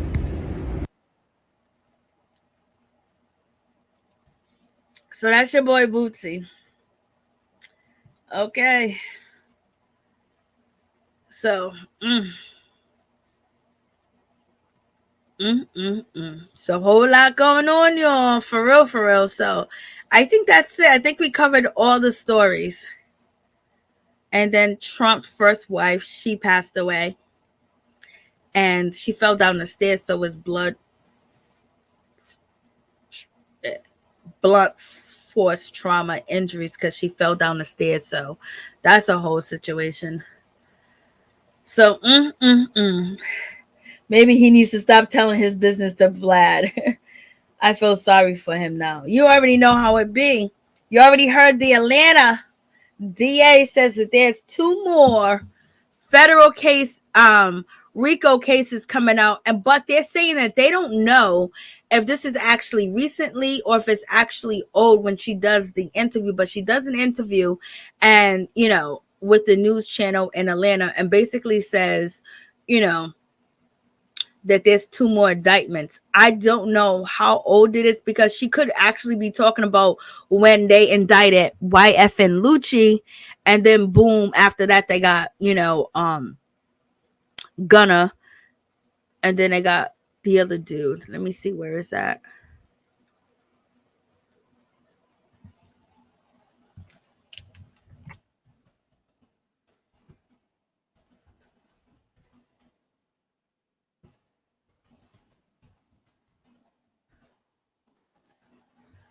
So you rappers better beware.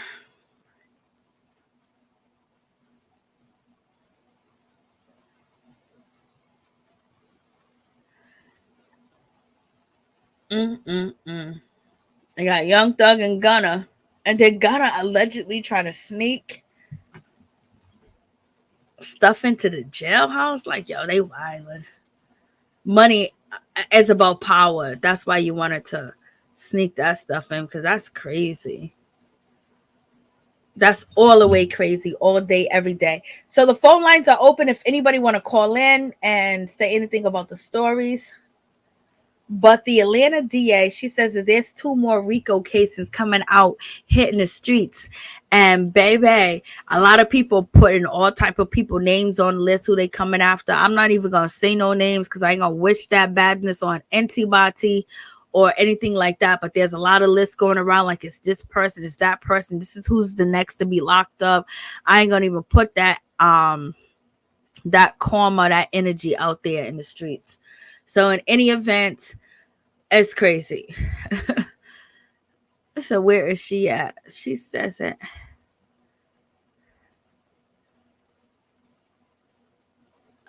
No, that's not her. Nope, that's not her.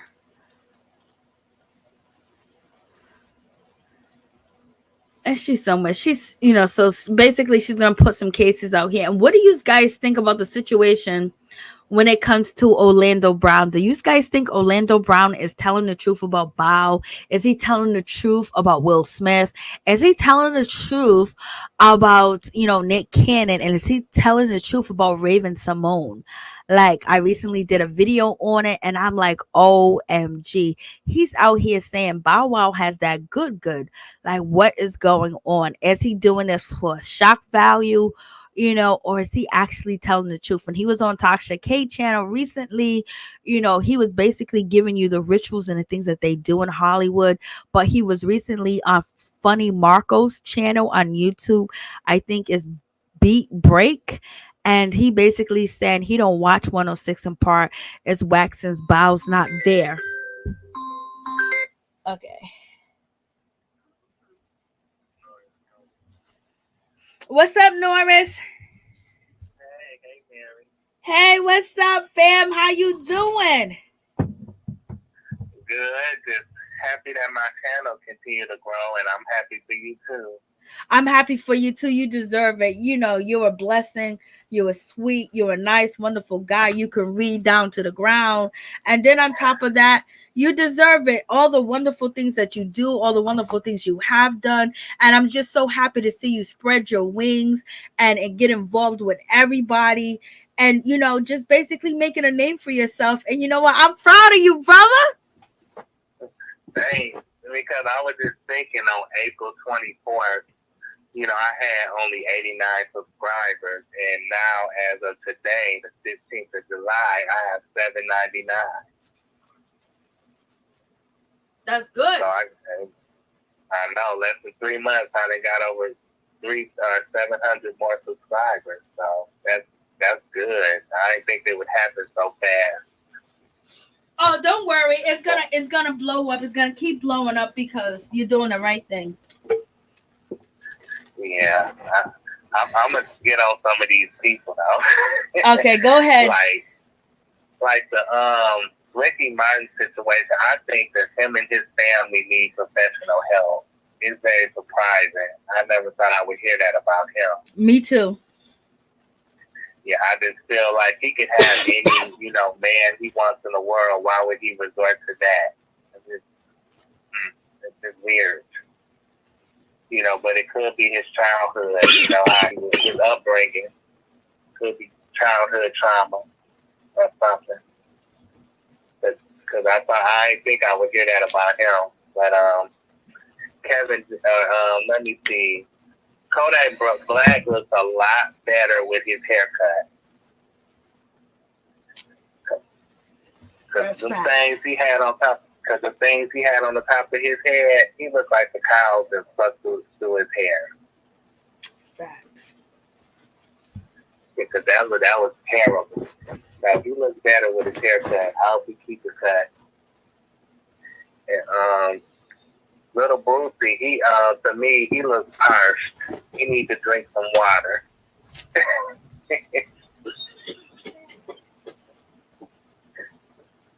he definitely needs to drink some water, and I hope that the police stop harassing him because he looks poor. I mean, well, of course they say he got diabetes, but I don't know if that's true or not. But if he does, then shoot, police should leave him alone. You know, but maybe that's his karma for what, you know, things that he done in the past. But them and Ray J, my one wish for him is to put down the microphone and go home with his wife and kids. I know. He needs to give up trying to sing because he sounded terrible at that verses. Horrible. And then it's weird how he got a tattoo of his Brandy. He needs to try to get that removed, you know, someday. I know he probably can't get it removed right away, but he needs to try to get that removed because that looks bad. And it's terrible. Look at it. Like, why would he do that to his sister? Maybe low key, maybe he's jealous of her. You know, because every time people look at him, they see him as Brandy's brother. They don't see him as his own person. You know, but he could have had the career that she had, but he let too many women get in the way. His ego, you know, sleeping with, you know, getting involved with so many women. Like, he's a serial cheater. You know, he's a cheater, pumpkin eater. And he just needs to, you know, he needs to grow up and stop, you know, making videos online about how he loves and supports his family and how he's a family man, and then the next minute he out in the club hanging out with females. That's not his wife. And then asking for a female to send him nudes. See, that's so disrespectful. So disrespectful. It's just like, he needs therapy. He needs professional help. You know, his looks are starting to fade. And then the last time I seen him, he had a picture. It was an online picture on Love and Hip Hop. He had his shirt off and he had a dad bod. I'm like, with that long daddy bod or with that big old beard looking body, you need to be going somewhere sitting down or going to the gym working out. I'm tired of Princess telling us that she gonna leave him, and she ain't leaving him. Why she keep putting us into it? What, she want us to whoop him back in shape for her? If I was her, I'd try to take him past his money and go on by my business. That's what she's probably trying to do. Because her, you know, she just don't know how to pick no man, and it just seems like she needs professional help too, because she insecure and she got low self-esteem. You know, she went from Floyd Mayweather to this track, and it's like she downgraded by going from Floyd to Ray J. Well, when it comes to Floyd was never gonna make her his main chick. Well, she had to share Floyd all the way all the way down. You know what I mean? She had to share him. You know what I mean? And so, you know, she was a part of the gang that he had of women. So with Ray J, she actually got a relationship from him, or she can claim that they have a relationship and basically, you know, have something. And plus Ray J was helping her, and then Ray J got her EP credits on all of the Love and Hip Hops that she's on, and then also got her over there as a producer at the Zeus Network. So, you know, Floyd wasn't going to do that for her. So Ray J was, you know, willing to do all that for her. And then, you know, he started a business for her, but she wanted him to promote the business, be out there. And since he didn't do it, she started yelling, crying, and screaming and all this other stuff. And now she's filming the new Love and Hip Hop, you know, Miami and Atlanta together with Ray J. And before I'm divorcing him in August, our divorce is gonna be fine. I'm leaving him, blah blah blah. Yeah, you ain't got nowhere else to go. Ain't nobody else taking you no more. You You don't went with the top. Only way to go down. Only way she's going down is to the bottom. So she better stay with Ray J. Unless she can, like I said, finesse and get half the money. That's what she's trying to do. They have a prenup. Mama made them sign a prenup. That's why she ain't left him, because they signed a prenup, and plus she hasn't put that many years in yet. And I don't think that she can go all the way and say I got proof of him cheating, because there were, times that we seen videos where it looked like Ray J was engaging with other girls, but I think she had proof. But at the same time, if she used that in court, blah, and the third, she probably wasn't going to end up with nothing. And the mansion that she lives in with Ray J now, she wouldn't have that. She wouldn't have that mansion on her own. You know what I mean? Like, she wouldn't be able to afford that on her own after a while, because if they divorce and she takes his money, then he's going to start telling people at VH1 at the Zeus Network, don't mess with her. You know how it goes. Oh, yeah. Yeah. He got the right type of woman then, because if he had a wealthy woman with money, then she would leave him. She'd take her money and go on by her business. She wouldn't be sticking around for that unless the D was good, too good. And then them Kardashians, they are something else. I'm telling you, Lord. Like, they ain't black no more. Before, they were all trying to be black. Kim basically said, you can have my black card back. I am a white female now. I'm moving my butt. My butt is flat. I got a white man and he wants a baby now. Just like Miley Cyrus, Vanilla Ice, what's his name? Machine Gun Kelly. Let's name all the people that came. Justin Timberlake. I'm down with the blackness. I'm down with the culture. Soon as they get what they need, I don't need y'all no more. Y'all made me hot. So that's where we at with Kemp. That's where we at with the Kardashians. Yeah, they use the black culture to get what they want. You're right about that. And then they, like, all of them is like plastic surgery gone wrong. It's like they full of plastic that they need to be recycled in the trash. And then they all ran through. Their boxes are ran through. And it's like, y'all so ran through that, like I said, the black men probably don't want them anymore anyway, unless they blind. And it's like, Kim, I hope that Pete, since I hear some people think that he's controlled by the Kardashians, that he is controlled by them, because they say he quit his job on Saturday Night Live to be with Kim. And then he got a comedy special with Netflix. His comedy special, I watched it. It was trash. When I say his comedy special was trash on Netflix, it was trash.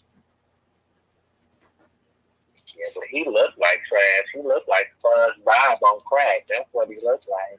And he got a tattoo of Hillary Clinton, so they're all intertwined together. Yeah, I heard that he had initials of Kim's kids on him too. Yep. Like their names. Now he's trying to have his own baby. They're trying to get Kanye West to come out and do something. They want Kanye West to promote. I just wish Kanye would just leave them alone, take care of his kids, and don't say anything else about them. Don't give them any more clout, because they used Kanye West this whole few months to promote their show and everything, and promote Pete's tour or his comedy special with Netflix and everything else like that. And so now he's going to be a paid babysitter. Pete Davis is just a person that dates everybody. I don't even know what Pete Davidson's sexuality is.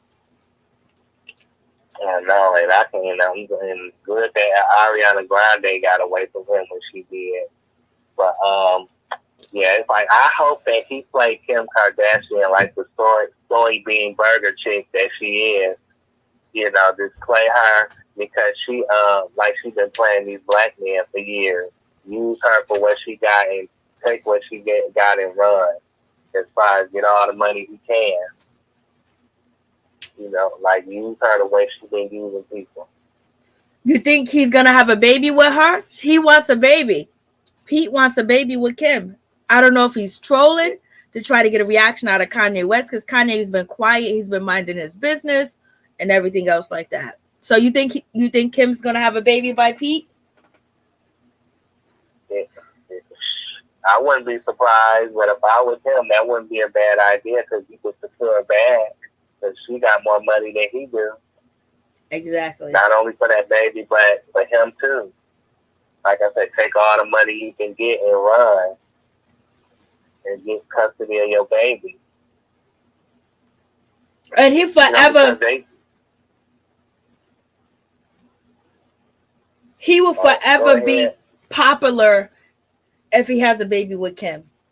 You know, forever. Forever, ever. Forever, ever. I know. It's like they to me they the sloppy seconds family of Hollywood. You know, the Kardashians. Right?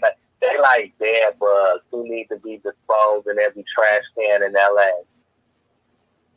You know, it's just like they sleep around and they don't have no morals, no values, and it's like it don't matter how many whole baths they take, they gonna look and smell like plastic. It's like all their natural looks are gone. They got rid of all their natural looks for what? Looking like plastic Barbie dolls. Who's obsessed with bow tie? All day. You know, and then you got Khloe. To me, she's definitely a sloppy seconds girl, and her head is too big for her body now. It didn't used to be like that, but it is now, and it's like Tristan. He's an NBA bench warming tramp. It's like he don't have no respect for himself or her either, nor the other mothers of his children. He needs to put on a condom when he's sleeping around. Stop having these babies because he creating too many broken homes. And them children, he ain't gonna have time for all them children. Especially if he stick with Khloe. He already said he ain't got time for the other girl that just has his baby, Nichols. He basically said, I ain't gonna have time for the baby, so you better take this money. You better take this and go have a procedure done. So, Yeah, he needs to, cause them babies, them kids, they gonna grow up, they not gonna respect him at all. They gonna resent him for not having time for them. I think that's what's gonna happen, and it's gonna be his own fault with his high booty behind, looking like Humpty Dumpty from the back. Like you know, and then it's like, I don't get why people are so attracted to them Kardashians. I don't get it. I don't get what's so special about them besides their money. I don't see what else is special because their looks are gone. Their natural look. What do you think about Nick Cannon and basically out here teasing that he's getting engaged to somebody? And he goes, I'm going to finally do what the world wants me to do. We don't care about you getting engaged. You done already had the babies. So basically, he's out here acting like he's getting proposed, like he's going to marry somebody. I think it's a music video or something like that. But the women don't care. Yeah, it's like Nick put on the condom Cannon. He needs to stop having babies too because he also creating too many broken homes. And this woman that he engaged to, she better get him for everything she can get because like he ain't gonna have time for them kids, and them kids gonna grow up to resent him too. You know, because he, like I said, he's 41, looking like he's 50. He's definitely not aging well. You know, and I hear that he's sick. Got some kind of condition. He got lupus. See, if you have that, why are you creating more kids? I hear that he's done doing that to get bone marrow or something like that from them or something. I don't know.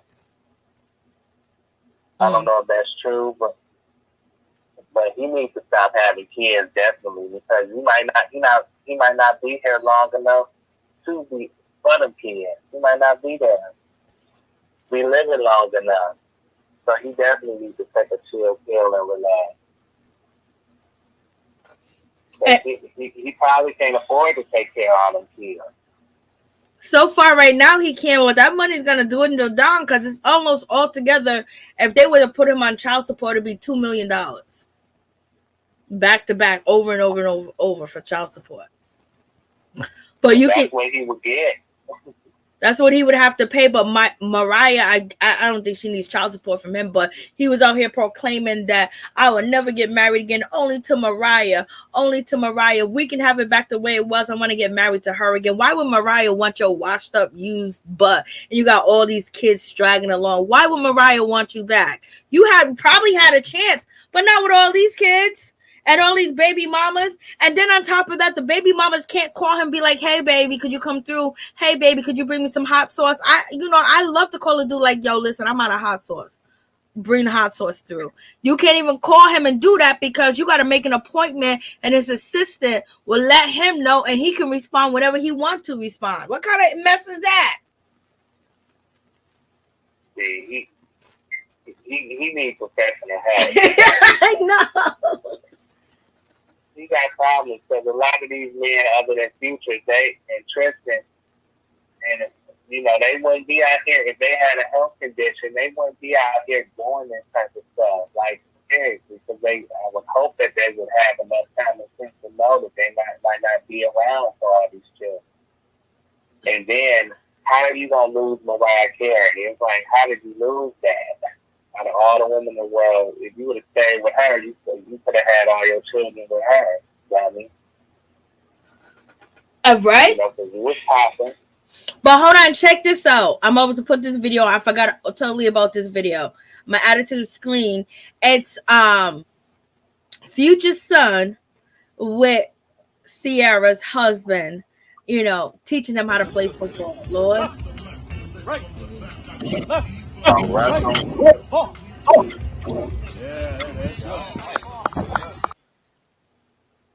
Let me play it again. Left, right, left, right, ball.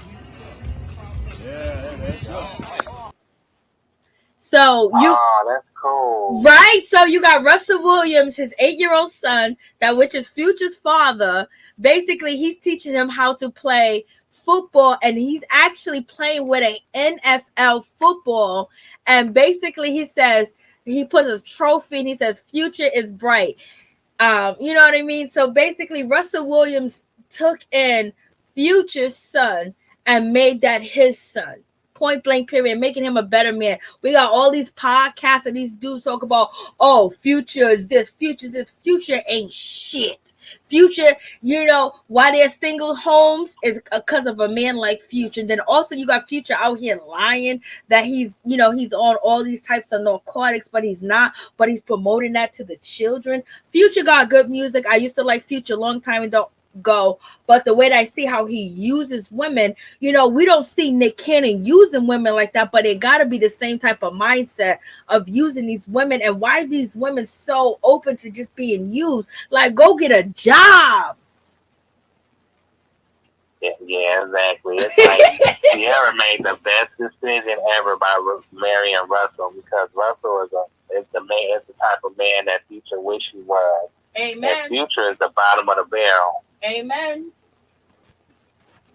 He the bottom of the barrel. He just as trashy as the nappy braids he be wearing. he needs to cut them braids off, and maybe he can, the braids won't be sucking up his brain. Because he just don't use his head at all. He don't use his head. He thinks more of what's between his legs than what's in his head. So it's like, and then he's starting to fade away. He ain't getting much clout anyway, because I guess a lot of these women are on to him. They need to get on the Nick Cannon and stop being with him so much. Stop giving up the box to him. It's like these women, they need to protect their box. That's what they need to do, protect the box.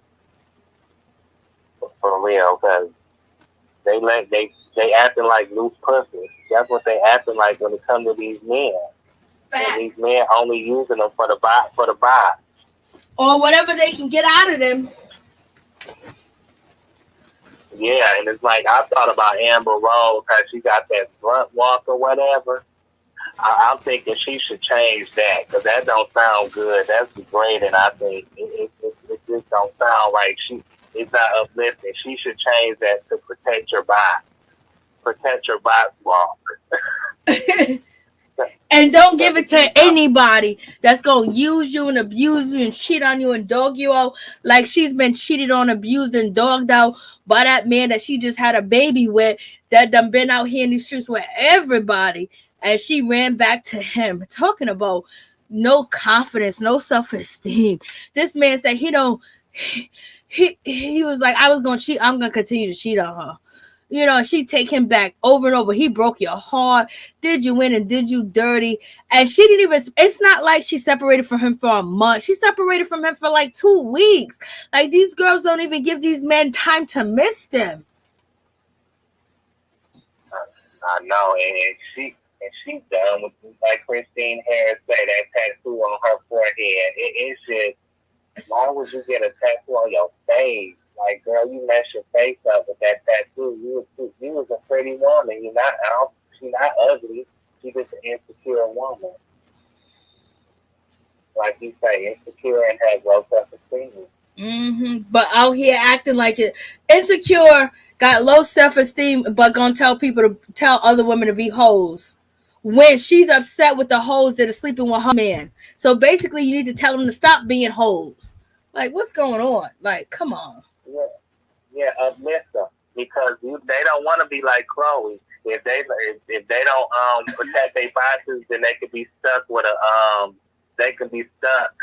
gut full of nut.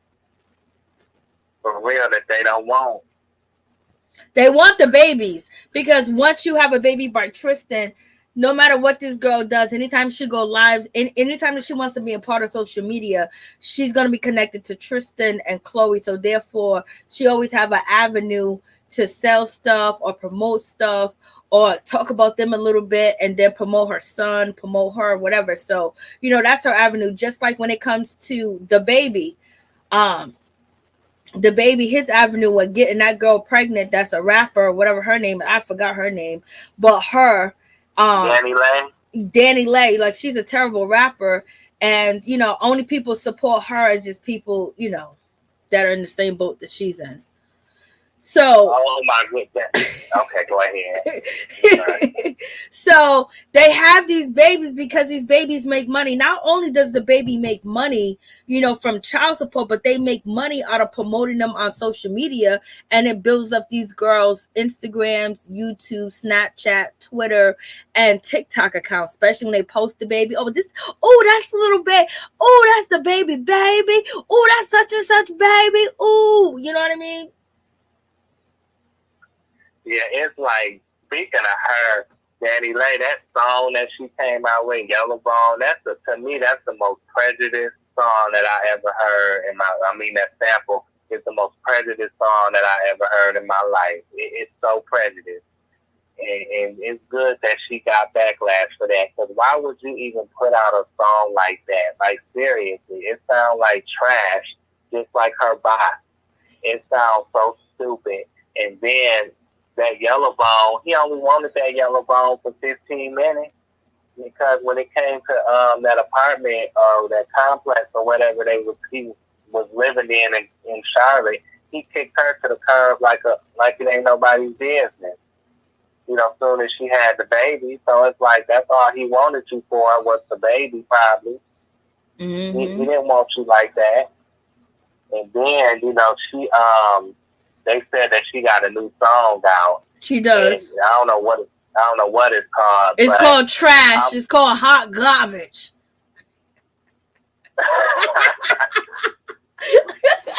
I'm like, she needs to take her mellow yellow, high yellow Mahai, salty and cracker bone self to the studio and get some vocal lessons, because she do not sound right. She cannot sing or rap. She needs some vocal lessons. For real, and some common sense. Yeah. And then And baby, and hold on. When she put that song out, baby, little baby, the baby was basically supporting her, and he was here for all that drama. And then it went south between them two. He was liking his baby mama going back and forth, on him, but he received a lot of backlash with the way he treated her. He dogged her out on Instagram. You know what I mean? When you get dogged out like that on Instagram by somebody that you got a baby with, oh, that hit everybody hard, because that's the worst feeling in the world for a man to do that to you and then put it on Instagram. But he said he was protecting himself, but he was doing way too much. I mean, that was trash of him to even be like that, to even go that route. And he might be a street dude, he might be that ghetto monster, or he might have been taking no L's. But you only can do that to certain females, because certain females are protected out here with real people that is more stronger than your force, and plus God will be on their side. But in any event, he was trash for the way that he acted too. He was trash using that girl against his other baby mamas and having them go back and forth. That was just so trashy of him to even do that. Like, no real man gonna sit there on Instagram and just dog her out. You got witnesses, you got cameras. We didn't need to know. Like, the trash her, throw her out. She just had your baby, fool. And like, how do you treat the mother of your child like that? That's just so grimy. That's some bullshit. Like, oh my God, that couldn't be me. Recorded. It would be gasoline everywhere. Gasoline. Remember that song? Gasolino, gasolino, gasoline, gasoline. But she deserved that. Oh, terrible.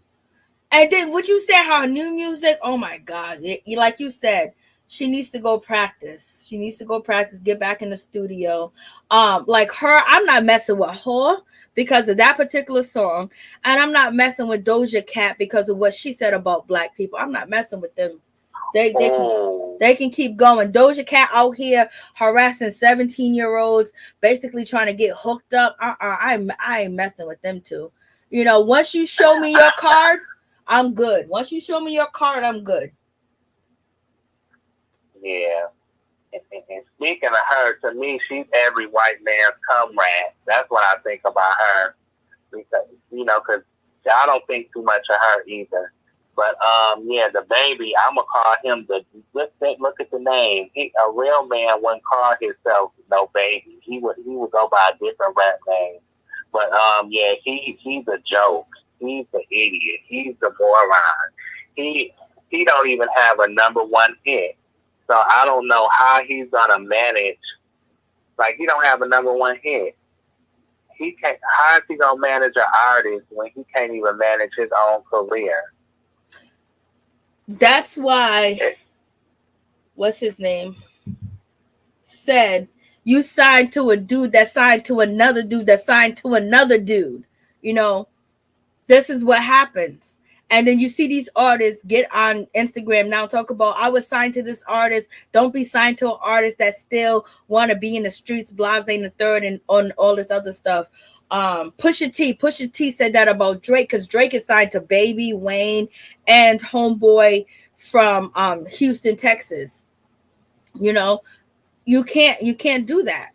But tell me this, what do you think about Brittney Spears running out of gas on the highway in LA, and then she had to call the cops. The cops came, pushed her car in the breakdown lane, and basically they had a tow truck come and bring her gas. Oh wow, she didn't have a driver. I'm surprised she didn't have no driver. Much money as she had. Why she ain't got no gas? Why ain't her husband putting gas in her car? What is he doing? He's living off of her money. Okay, what is he doing? Oh, you know what? My last video, I did a video about them on Tuesday. It's a 15-minute video, too. Did you see them on the cover of In Touch magazine? Mm-mm. The newest?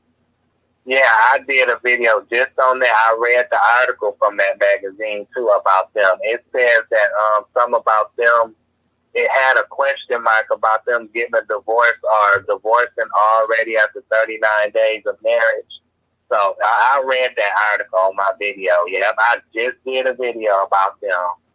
And I offered my little bit of commentary while I was reading the article.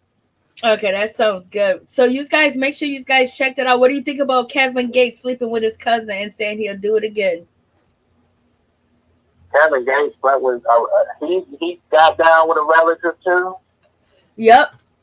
He said it. He said it with Young Miami on her podcast on Revolt TV. Jeez. He looked like he got issues. He looked like a weirdo. I mean, seriously. He a nutcase in my book. He like I said, he needs help too.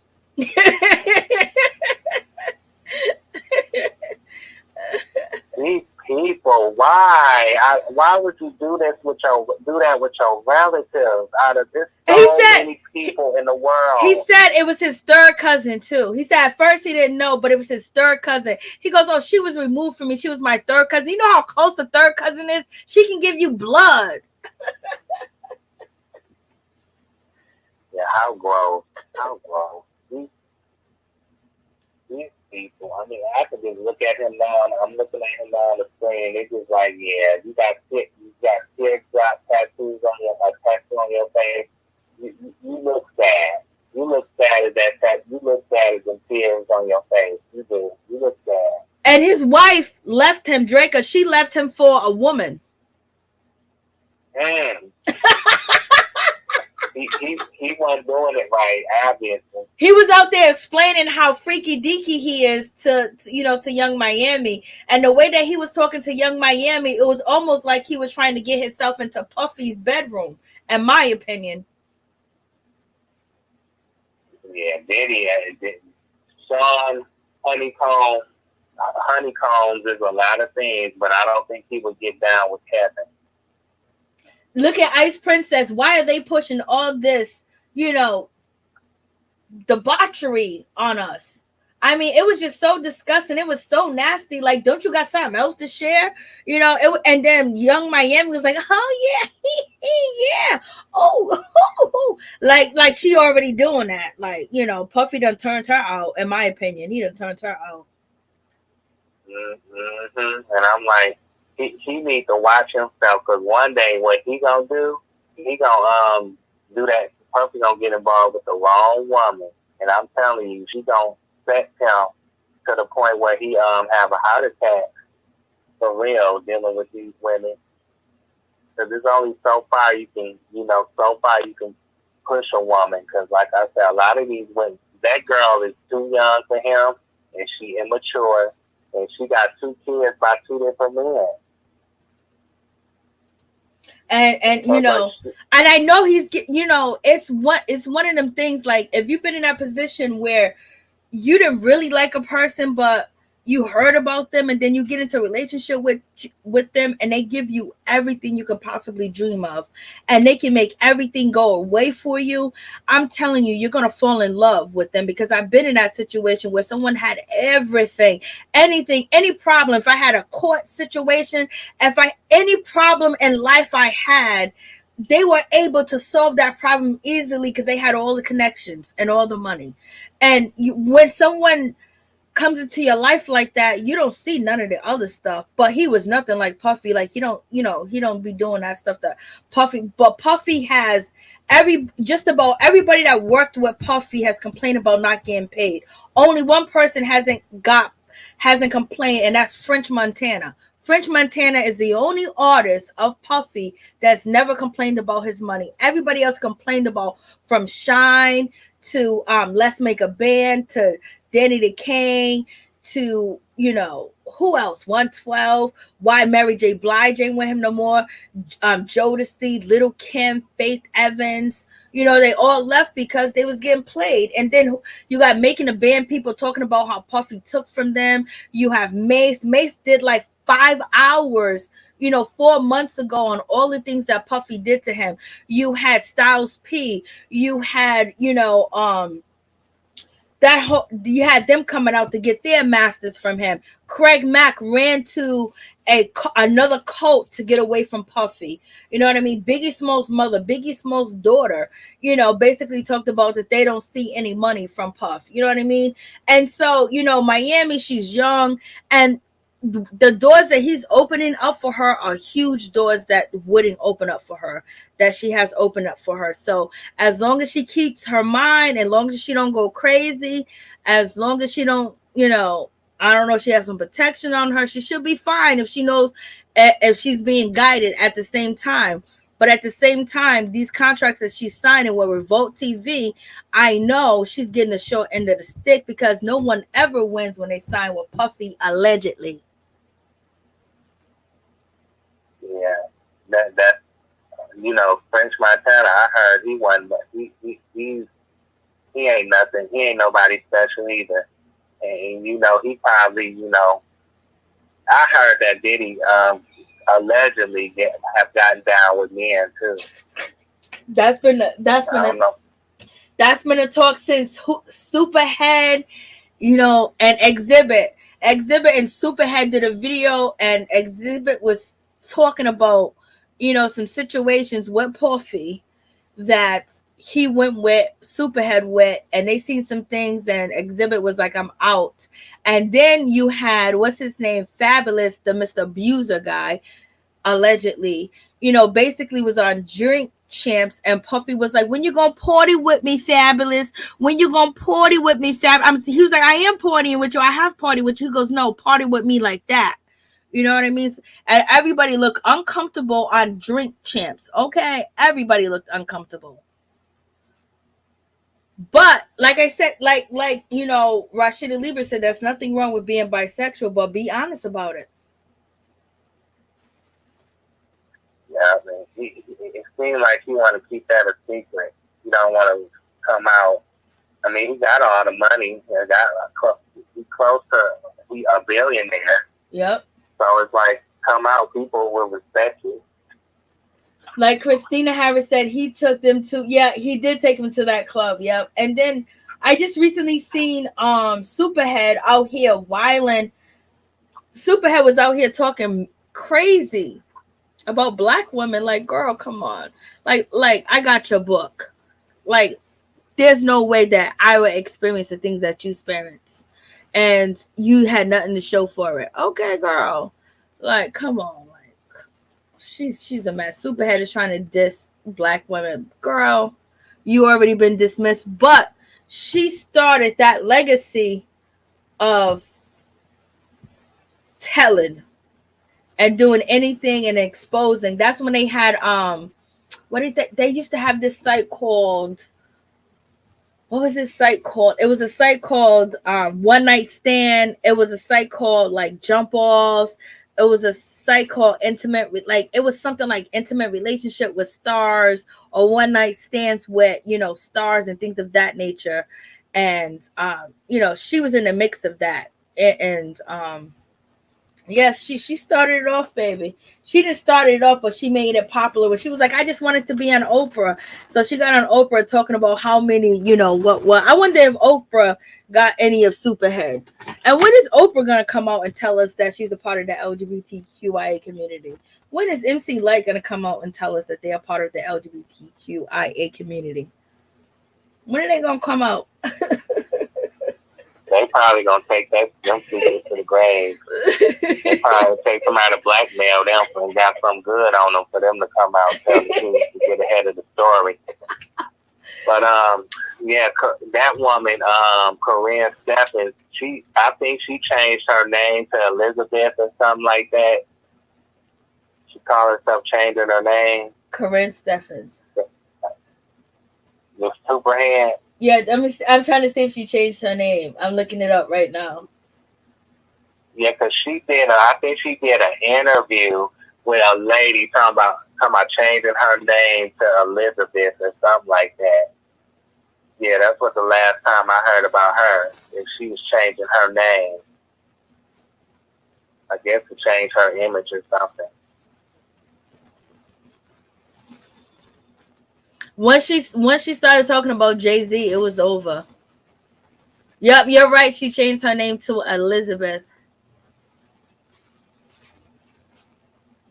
People, when people still know what you look like, they still, if they read that book, they still gonna know about your past. So it's like, why not just clean up your character and your reputation? Why you had to change your name? It don't matter. You still the same person. You just have to change your behavior. So I don't see the point of her changing her name. Yep, she changed her name, but she got into it with Jamie Foxx. She got into it really bad with Jamie Foxx. She got into it with Jamie Foxx's sister. She got into it really bad. So she was probably telling too much of the business, telling too much of the tea, and they ain't like that. Oh yeah, they mollywopped her on that show. This is when Foxhole Radio was the ish. Foxhole Radio, Cordia Jordan, Corey Oakums, Speedy. It was so many of them that was just crazy, and they killed. And Corinne Stefan was trying to get with Jamie Foxx, and he turned her down. I'm surprised. I don't blame him, because the way she was getting down, what any man in his right mind, a decent man, a respected man, respectable man would want to get with her. You know, the way she was popping her box out, pimping out her box to these men. She like an older version of Selena Powell. Selena Powell's still in jail. She needs to stay there. She's still in jail. She get on my nerves too. Yes. Ice Princess. Her lips. Ice Princess says Oprah got it too good to come out. Yeah, Oprah got it too good. But I'm glad Queen Latifah came out and Missy Elliott came out. And Monifa came out. And then the Brat came out. It'll be nice if we get Oprah. It'll be nice if we get MC Light. That would be nice. It'll come out. Because there's no reason why Oprah shouldn't be married. She can have all the clauses in her contract. So what do you think about, let me play it real quick. So, there kind of could have been some level of sabotage, there, but. That's Omarion. He's basically saying that Mario sabotaged him on the versus battle. That's what he's saying now in a recent interview. I don't believe that. He's just too mad to admit that he got served by Mario at the versus. He got served bad. Mario's a natural singer, and Omarion works better with a group. So it's like, why would he sabotage you?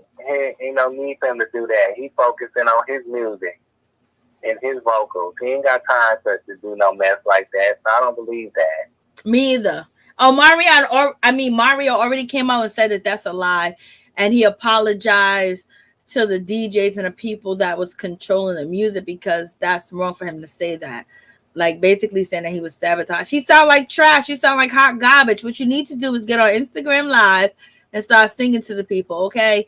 And we need to hear you sing a cappella, brother, because all these songs for years that I've been listening to, and I'm like, oh my God, he's good without the band. No, you're not. Beyonce's good without her group. You are not. You need to go call them people.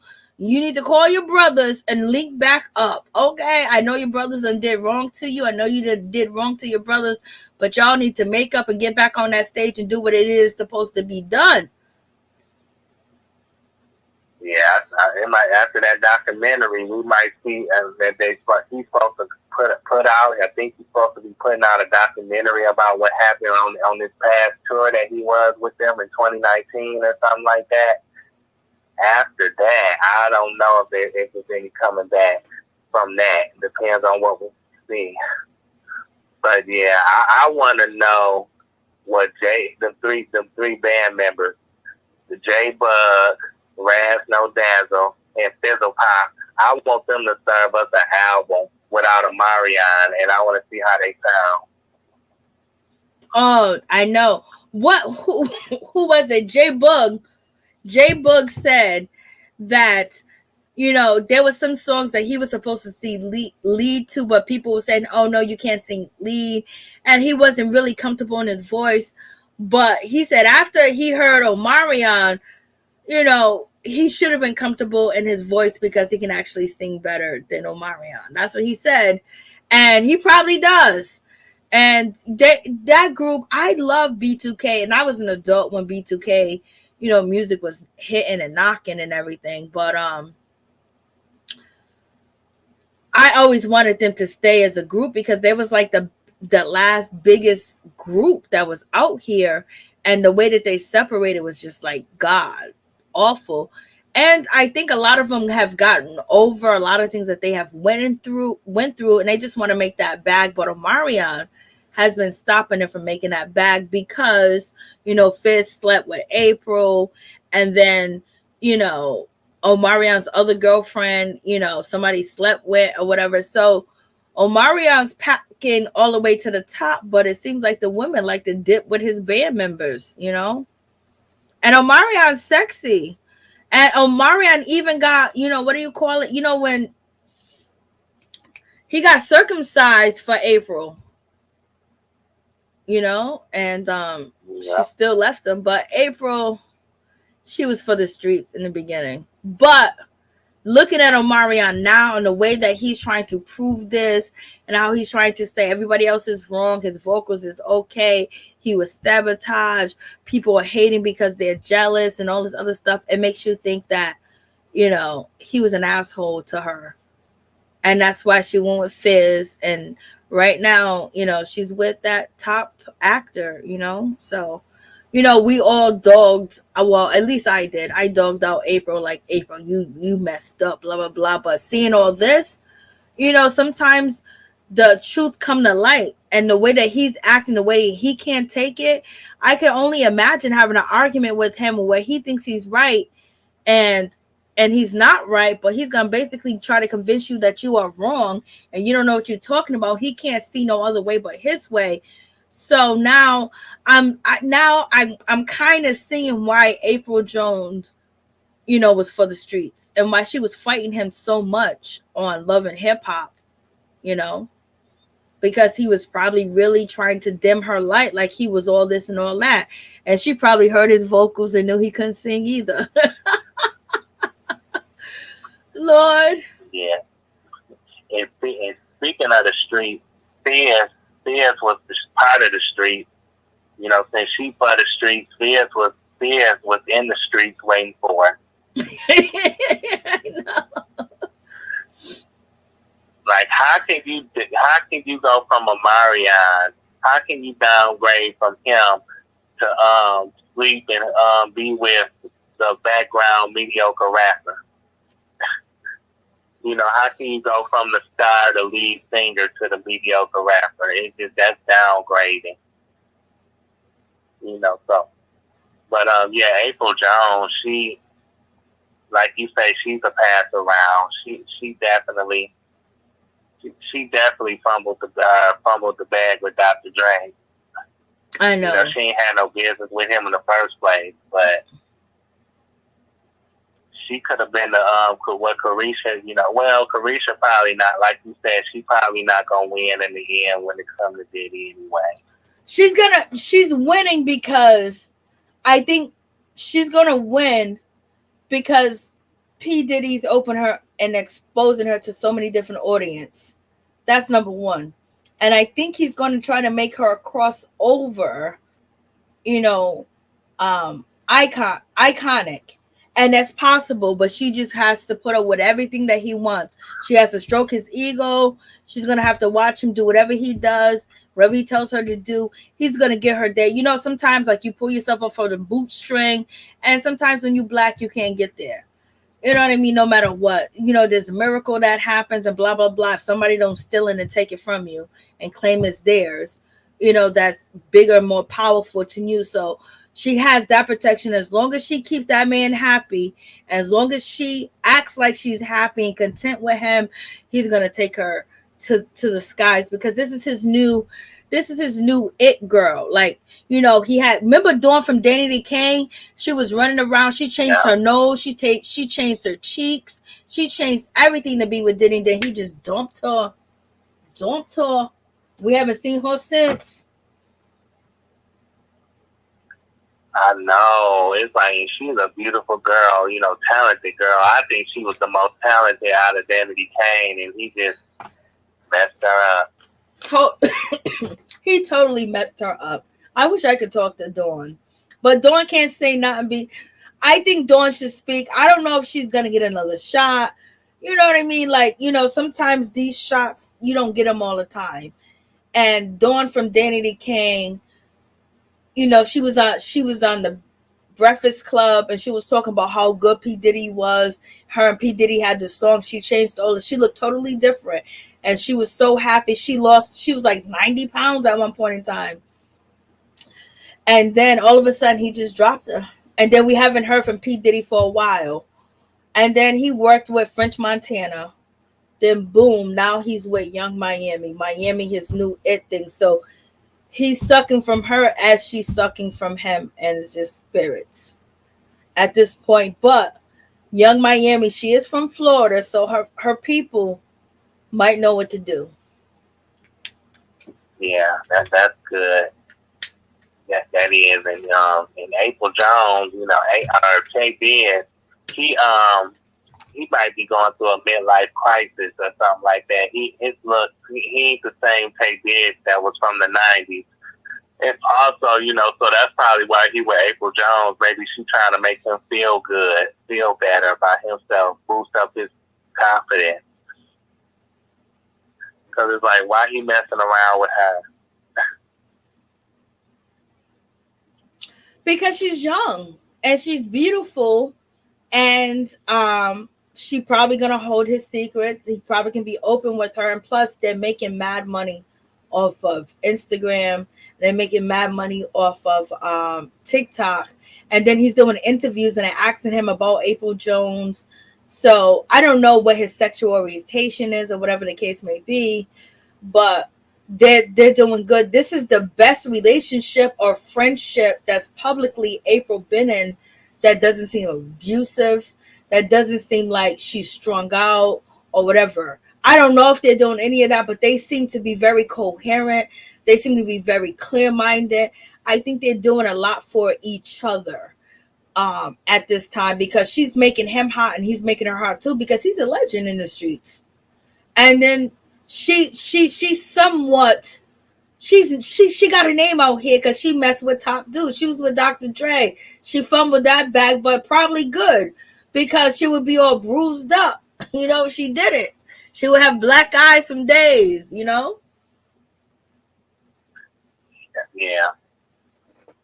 I guess April and Tay, they got their groove back, and they gonna tell the story of how they both got their groove back, like the movie Stella.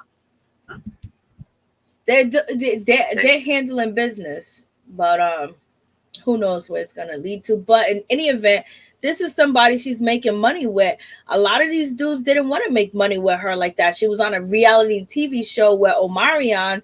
Then he wanted to act all crazy, and we thought that, you know, now looking at Omarion's response to this versus battle, there's nothing April could have did to please that man, in my opinion. Even though she got all these faults, but he wants you to be something that you're not, when he's not something that he's proclaiming to be. So that's a difficult relationship already. When someone's not happy with who you are, but then at the same time, they're not happy with what they are, and they can't produce like they should produce, what he was producing in studios. You know, seeing him live, like seeing him on the verses was, you know, oh, God, help me, Jesus. Yeah, so he don't need to be doing no more concerts anytime soon until he go get them vocals worked out. Mm-hmm. And Ray J, he need to go get vocal lessons too. She surely does. I mean, he was terrible. Yeah, you know, Sammy, Pleasure P, and what's his name? Bobby B. He's supposed to be. They trying to. I guess they gonna come out with a group or something like that. Last time they was talking. Yep. They're coming out with a group, and then they also asked if Carlos King can put them on his show, like that he had with the former groups that he had on the OWN network with the girls from 702. Oh, BT. Yeah. What? Say that again. Yeah, it was on BT. It was called the Encore. Encore, yeah. So they're asking for Carlos King to make an encore with all them dudes except for Omarion, but everybody else, Sammy and Ray J and Bobby Valentino. I don't think Mario's included, but Carlos said yes. That sounds good. I got it somewhere where he said yes, like that sounds good, and people said nah, leave that alone. So they was telling him to make a encore with them because they're forming a group. They've been on Instagram Live saying that they're forming a group. It's on my other channel. If you guys want to check that out, it's on my other channel. But I'm trying to find this video. What do you think about your boy? I'm saying your boy. I'm only saying your boy just to say your boy. Because at home, when I say, oh, your boy, they be like, yo, don't be saying that's my boy. That ain't my mother effing boy. That's what they say to me at home. I don't care. It don't matter. Okay, because I'm not, they take it a whole, they be like, what? That ain't my boy. What the, what's his name? Orlando Brown making these claims about Bow Wow. Be outing people at all. He need to talk about his own.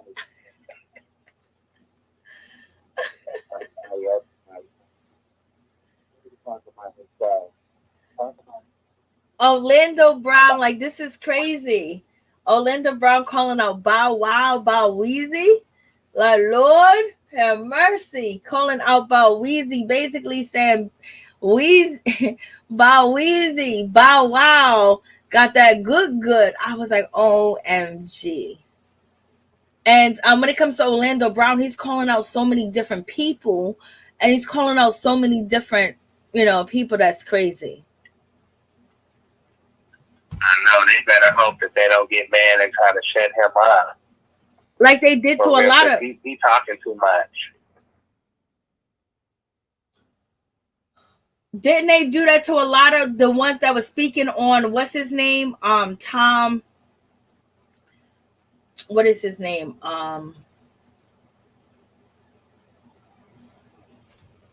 The dude, I can't even think of his name. The dude that came out that was speaking on what is his name? Oof. The white dude that was speaking about being abused as a child star. And Corey, his name was Corey Feldman. Was it Corey Feldman that was speaking? I think so. And he was talking about, all these stars and things of that nature. This is what Orlando Brown is actually doing. But I don't, people basically question whether it's true or not because of his addictions and things of that nature. But he came out basically saying that him and Bow Wow had a relationship, and in so many words saying that Bow Wow got it going on in the bedroom. Yeah. He did an interview with T. Kang recently. He's been everywhere, really. Last time I seen him, he had blue hair on his head. I'm like, he's a sideshow freak to me. He's a nutcase. He's a lunatic. So you don't believe his stories are true? I mean, they could be, but they definitely could be. I'm not saying that they're not. They could be, but you need to stop talking too much about outing people. You don't need to out somebody. You know, he got bags all under his eyes. But then again, I thought he had a coming to Jesus moment when he saw himself changing. He was talking about his woman or something like that. He had a woman in church with him or something like that.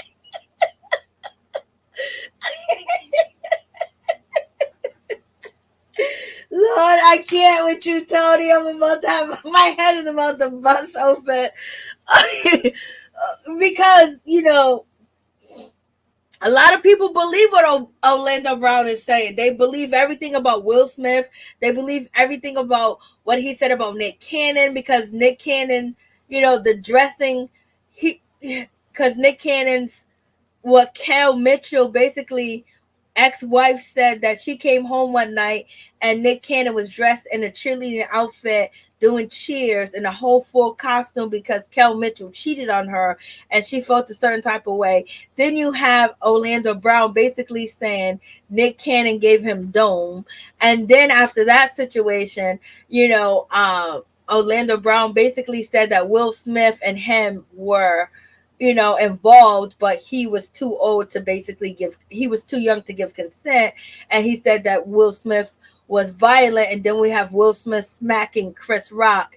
And then we have the situation where he said he was with Raven and Raven was pregnant by him and blah, blah, blah. Raven said on her YouTube channel that, you know, she was in love and she was in a relationship from the ages of 13 to like 20, and it was the time that she was on the show. Some people believe she's talking about Orlando Brown, but someone said to me that she might have been talking about the female co-star, because, you know, when it comes to Raven, she's married to a Caucasian woman, you know what I mean? So, you know, you got a whole lot going on over there. So you think he's telling any truth? I'm surprised he didn't say anything about Jamie Foxx. He didn't say anything about Jamie Foxx. So basically he has targeted, you know, Nick Cannon and Bow Wow. He basically came out here and said Bow Wow is the best he ever had. And Bow Wow said, you better keep my name out your mouth. And that's a lie. And this dude is on drugs. He needs help. So none of us in Hollywood, none of us people pay him any mind because we know he's sick. That's what Bow said recently. Yeah, like I mean, you know, I'm not gonna doubt what he's saying, but he still should, you know, he shouldn't be out nobody. Ooh. Yeah, I don't doubt him. I don't doubt it. I'm not surprised, you know, because they say a lot about them Disney kids, you know, how that grew up, you know, working for Disney. Yep. You know, how they could be messed up by the industry. So I'm not surprised.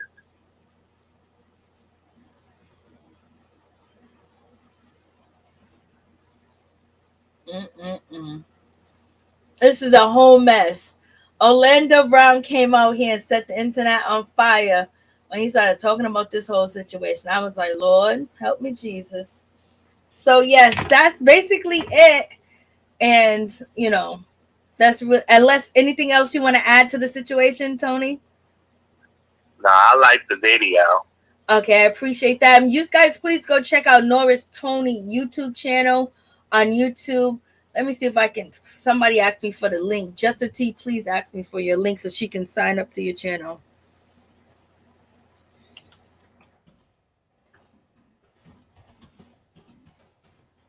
So how's your weekend going? What do you plan? You're not working this weekend? Like if you saw my video I did, I said I quit my job at the hospital to be a full-time caregiver to my uncle and my grandmother. Oh, okay. See, I didn't hear that part.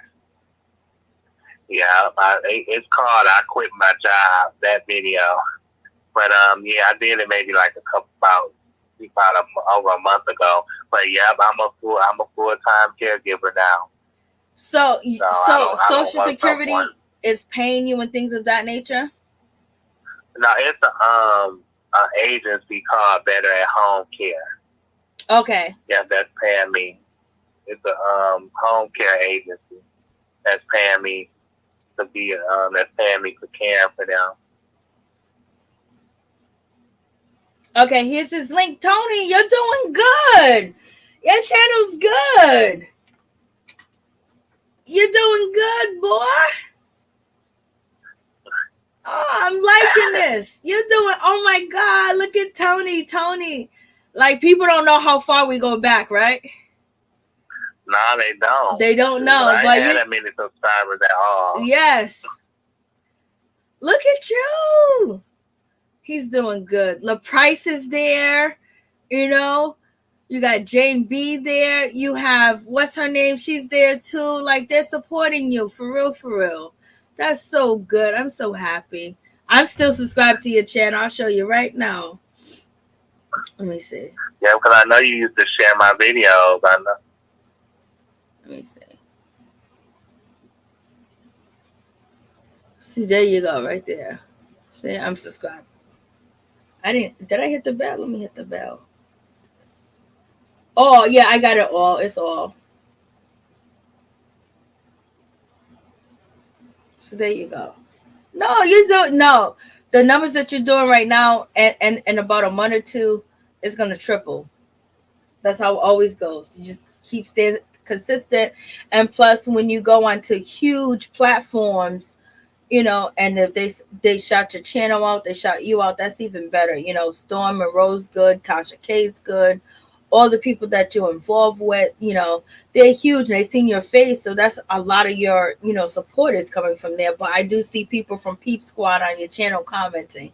You know what I mean? So it's just like, you know, that's good for you. You deserve that as well. And plus, you know, you can actually have another channel on the side to basically talk about how it is to be a caregiver, you know, how it is to take care of your family, because a lot of people are going through that. A lot of people are not going through that, but also people that pay people to do it, because at one point in time in my life, I had my own company. It was called Total Care, blah, blah, blah.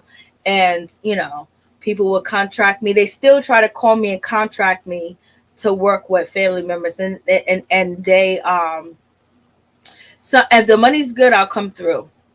Oh, if I'm really close to you, I'll come through. But there's a, like, that was my business. Like, I would go and I would do hospice care. I got my license, I got everything, and I had my own business.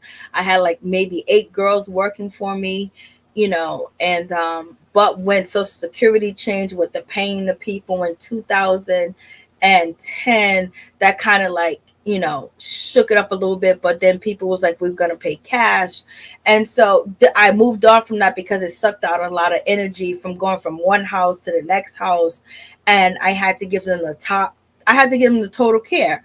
And people would hear about my services, you know what I mean? And they would come contract me. You know, I was making like maybe $300 to $400 an hour as far as working with people's families. Sometimes they would contract me for all day long, but a lot of the money ran out. A lot of people moved from where I'm at to Florida. A lot of people moved places to like Maine because it was cheaper and the taxes, you know, just went up. But, you know, sometimes I still go back and I go back into being, you know, back into total care. And if you contract me, it all depends on who contracts me or who calls me. But because I was working with the elite in my state and things of that nature, and then there was some people I was doing it for free that was poor. But the care that I was given was like care that, you know, people was just like shocked. And I can't tell you what kind of care I was given, but I was given the best care that, you know, is better than medicine. That's why they was paying me. I was getting paid $300 to $400 an hour. A lot of them died, you know what I mean? And then when other family members came sick, they would contact me. So now I'm recently hearing that people are looking for me, you know, but it takes a lot of energy because of the care I'm giving them. It's just like, it's really powerful care, especially when it comes to, you know, different things, because I'm very spiritual. I'm very into God. I'm very into just, you know, Mother Nature, Mother Earth, and I can make sick people feel good, like they're not sick anymore. And that's something that, you know, happened over a while as me growing up down south, as me growing up in California, as me growing up north with different aunties, and my grandmother and other people, my family taught me different things of how to care and how to nurture. To care and nurture from people that, you know, with just like air, but smoothing like a breeze to heal, and help with pain. Sometimes medicine can't help with. So that takes a lot of energy. So that's why I was getting paid a lot of money. And the people would call me. Sometimes I wouldn't come home for like 2 months. Oh wow. Yeah, you deserve it. You definitely deserve that. It was crazy stuff. Like I was experimenting too, a lot of different things, but it was just like all the recipes that I have learned over a lifetime from the elders about caring and nurture, because I watched a lot of people don't get to see the care and the nurture that comes from a lot of people that have experience and how to deal with sickness, how to deal with illness, how to deal with death, and basically actually sending people over too as well. So that was another specialty, sending people over, to God in the most relaxing, comfortable, healing way that you can. And then also having a family at ease, because, doing that care, like the mindset that you see me in on YouTube and me talking, is a whole totally different person, totally different mindset. Yeah. But what you're doing is like, it's even more when you have your grandmother and your uncle. That's like, people don't have that today. They don't even know what that is. Yeah, my grandmother, she just turned 92 last weekend. I know you told me that. I was like, oh my God, that means that you should live a long life. 92, you got some years to live, baby. 92? Yeah, my uncle's 59. Thank God that you were there. Thank God, because some of these places that people put there, people don't have time to take care of. And then some people can afford to, get the best care. And then even if there was a few Supreme Court judges that had their, loved ones and like nursing home facilities, but it was like almost assisted living, where they would have their own apartments. Like if you watch Sopranos, you would see Tony put his mother into this nursing home where she had her own room, her own space. So when some of the Supreme Court judges had their, loved ones in these places, as far as their mothers and things of that nature, they contracted me to be there with them. It's a lot of people. It's a lot of people I worked for. And it helped put my kids through college, baby, and graduate. Doing that work, but that work takes a lot out of you, and you really have to be pure when you're dealing with this. There's no attitude. There's no like, woe is me. There's no problem. I'm going through everything. Everything erases when you deal with these clients. That's how I was, and that's how I taught all my girls to be. Yeah, you definitely a queen in my book. That's one reason why I call you a queen bee. And plus, you got the personality. I think you got the personality for it, and you well mannered and you well groomed. You groomed yourself, and you very mature. And like I said, you have the personality for it.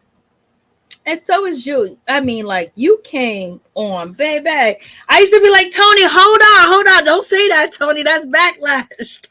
Tony, Tony's nice reading. You don't know Tony really reading. You got to watch these old videos. Tony will get into date. Tony's nice now. He's nice. And compared to how he used to read, oh, he is nice. He used to get down. Oh, baby, be in the gutter getting you like, I be like, Tony, he be shocking me. Tony's nice now. Storm's channel. You go on Storm's channel, watch me in some of them videos. Oh, no, you nice. I seen you. You're nice. You used to read for filth. When I say filth, I used to be like, yo, this going to be backlash. Sometimes I would interrupt because your reading was crazy. That's why we interrupt, because it was crazy. I was like, yo, I don't want this. I don't want him to feel any backlash or anything like that. His reading is crazy. I mean, he used to read, down to the ground. He reads down to the ground now, but he reads nicely and gently to the ground now. But before, he was under the mud with the worms, catching the worms and throwing it at you. This is who you are. Lord. Yeah, well, I watched that lawsuit situation. I know about that lawsuit situation with TK and Cardi, and I'm just like, ugh, that made me think about what you, like you said, like you used to tell me to stop, because people can try to sue you. I wasn't even thinking about that, but I was just thinking about how people might try to come and attack you, because people will say, you could say things, and to me and everybody else in the chat, it was funny, blah blah blah. We was like, woo woo woo. But at the same time, I know that there could be backlash for some things. They take it a certain way, and then they'll try to use it against you. That's a possibility that could happen. I wasn't thinking about the law, so I was just thinking about the backlash and people getting the wrong, understanding of you. Because you was just reading for fun, but they didn't also know, sometimes it was told, but like everybody that watches one video don't watch every video, which I would hope for them to, but so they wouldn't see when Tony's talking about he works this and he's doing this, whatever. They catch the end of the video where the phone lines is open and then you going crazy, you know what I mean? And crazy for me was good, but I was just worried, I was just like, okay, they go, let me stop you now, just in case, because you know what? Even if it wasn't nothing, and even my channel's not that big enough, or what a big at that time or big enough now, I just wanted to make sure that you was going to be protected, that you was going to be all right, that nobody was going to come for you like that, just worried about you. I wasn't worried about me, you know what I mean? I was like, I don't go, fuck. But I was worried about you. That's it. But I mean, but your reads are still crazy, like crazy. But you're nicer now with your reads. You're nicer. Before, I used to just fall down. Sometimes I fell out my chair. Sometimes I had to run downstairs and get water. I mean, you dragged. But you're a lot nicer with the reads. Like you don't give it to him like you used to give it to him, because you used to give it to him with no Vaseline. Well, thank you. I'm still trying to work on that, like you said. You go to my video. I've been putting out a lot more videos lately. Yeah, I see. And you're doing good numbers. That's good. I mean, I'm so happy. And I'm glad that you have an outlet to do that. And then also you have the time to take care of your family as well. So, you're there doing everything that you're supposed to, but just make sure you get some time for yourself. But you're doing everything that you're supposed to do, and you're doing it the right way, baby. Thank you. That's why I had to quit that job at the hospital, because I'm like, I'm not going to be working those 2 jobs, trying to work at the hospital, be a caregiver too. That was just too much. Yeah, it's too much, unless you're going to hire somebody else or whatever. And then plus on top of that, like when you raise old school, you want to be in there doing it, because ain't nobody going to do it the way that you do it, unless, you can't trust. It's different times today. It's different times today. And even with training people to do the job, it's a difficult, task too, because people don't have humility. People don't have compassion. People just see it as a job. This is just a body. And you don't want people to see your loved ones like that. And that was the difference between me and everybody else. Like, if I felt like you wasn't taking it serious, like I wanted to see that compassion, I wanted to see this, I wanted to see that, you couldn't work for me, because there was an understanding of the care that people were paying me for. And the reason why they was paying me as much money they was paying me, because they know that they could not get it nowhere else. They couldn't even get it from their self. They couldn't even get it from their family members. Wouldn't care as much as I cared. And so therefore, them paying me as much money as they did, they knew that they could golf, they can swim, they can go to every country and know that their relative was in best hands and nothing bad was going to happen to them. And the compassion I had, they didn't even have that compassion for their loved ones. So you doing it yourself, you're guaranteed that. And then on top of that, you might even build the business behind it. You never know. Social Security have changed, but at one point in time, Social Security stopped paying for caregivers and companionship. And also they had stopped paying for CNAs for a while, and they was only letting nurses do it. And then they had changed it, then went back. It was like a whole thing's going back and forth. And I was like, I ain't got time, baby. Yeah. But I know I appreciate your words of encouragement. No doubt. Thank you for that. No doubt. A lot of people said that they just subscribed to your channel. You got Justin T, please. You got Ice Princess that said that they just subscribed. So you have a good night. Thank you for coming through. Much love, peace, and blessings to you and your family. Yes, you too. Thank you. Thank you so much. Peace and love, baby. Thank you guys so much for coming through. I appreciate each and every one of y'all. Thank you for coming. Please like, comment, subscribe, share the video. It'll be greatly appreciated from the bottom of my heart. My peeps, my peoples. I know we wasn't talking about like crazy stuff, but a little bit of stuff, but I'm going to give you some craziness once I edit this video. And I don't know if I'm going to go live so we can all just listen to it together, because there's a lot of craziness going on, but I got it recorded. At the same time, I got to edit it because people got mouth like a trucker. They got nasty little filthy mouths, okay? And we are talking about Love and Marriage Huntsville, baby. There's a whole lot going on with Orion Carey that I haven't even released yet. So we're going to get into it, baby. I will talk to you guys soon. Much love. I shall see you tomorrow for Real Housewives of Atlanta. And also, maybe we're going to have to get into some other shows that come on Sunday as well. So we're going to have to get into the old doctors. We're going to have to get into Married to Medicine, seeing what they giving us, baby. Because it's supposed to be a whole lot of intervention and fighting and disputes going on. So we're going to see what they're going to give to us. And we're going to talk about it. And also, not to forget, when it comes to Real Housewives Ultimate Girls Trip, I just finished watching that, so we're going to discuss that as well. And also when it comes to, College Hill with Nene Leakes, when it comes, Ray J dropped out allegedly. And also, the other girl done dropped out the show too as well. So I'm like, yo, what's happening? What's going on? We got Slim Thug.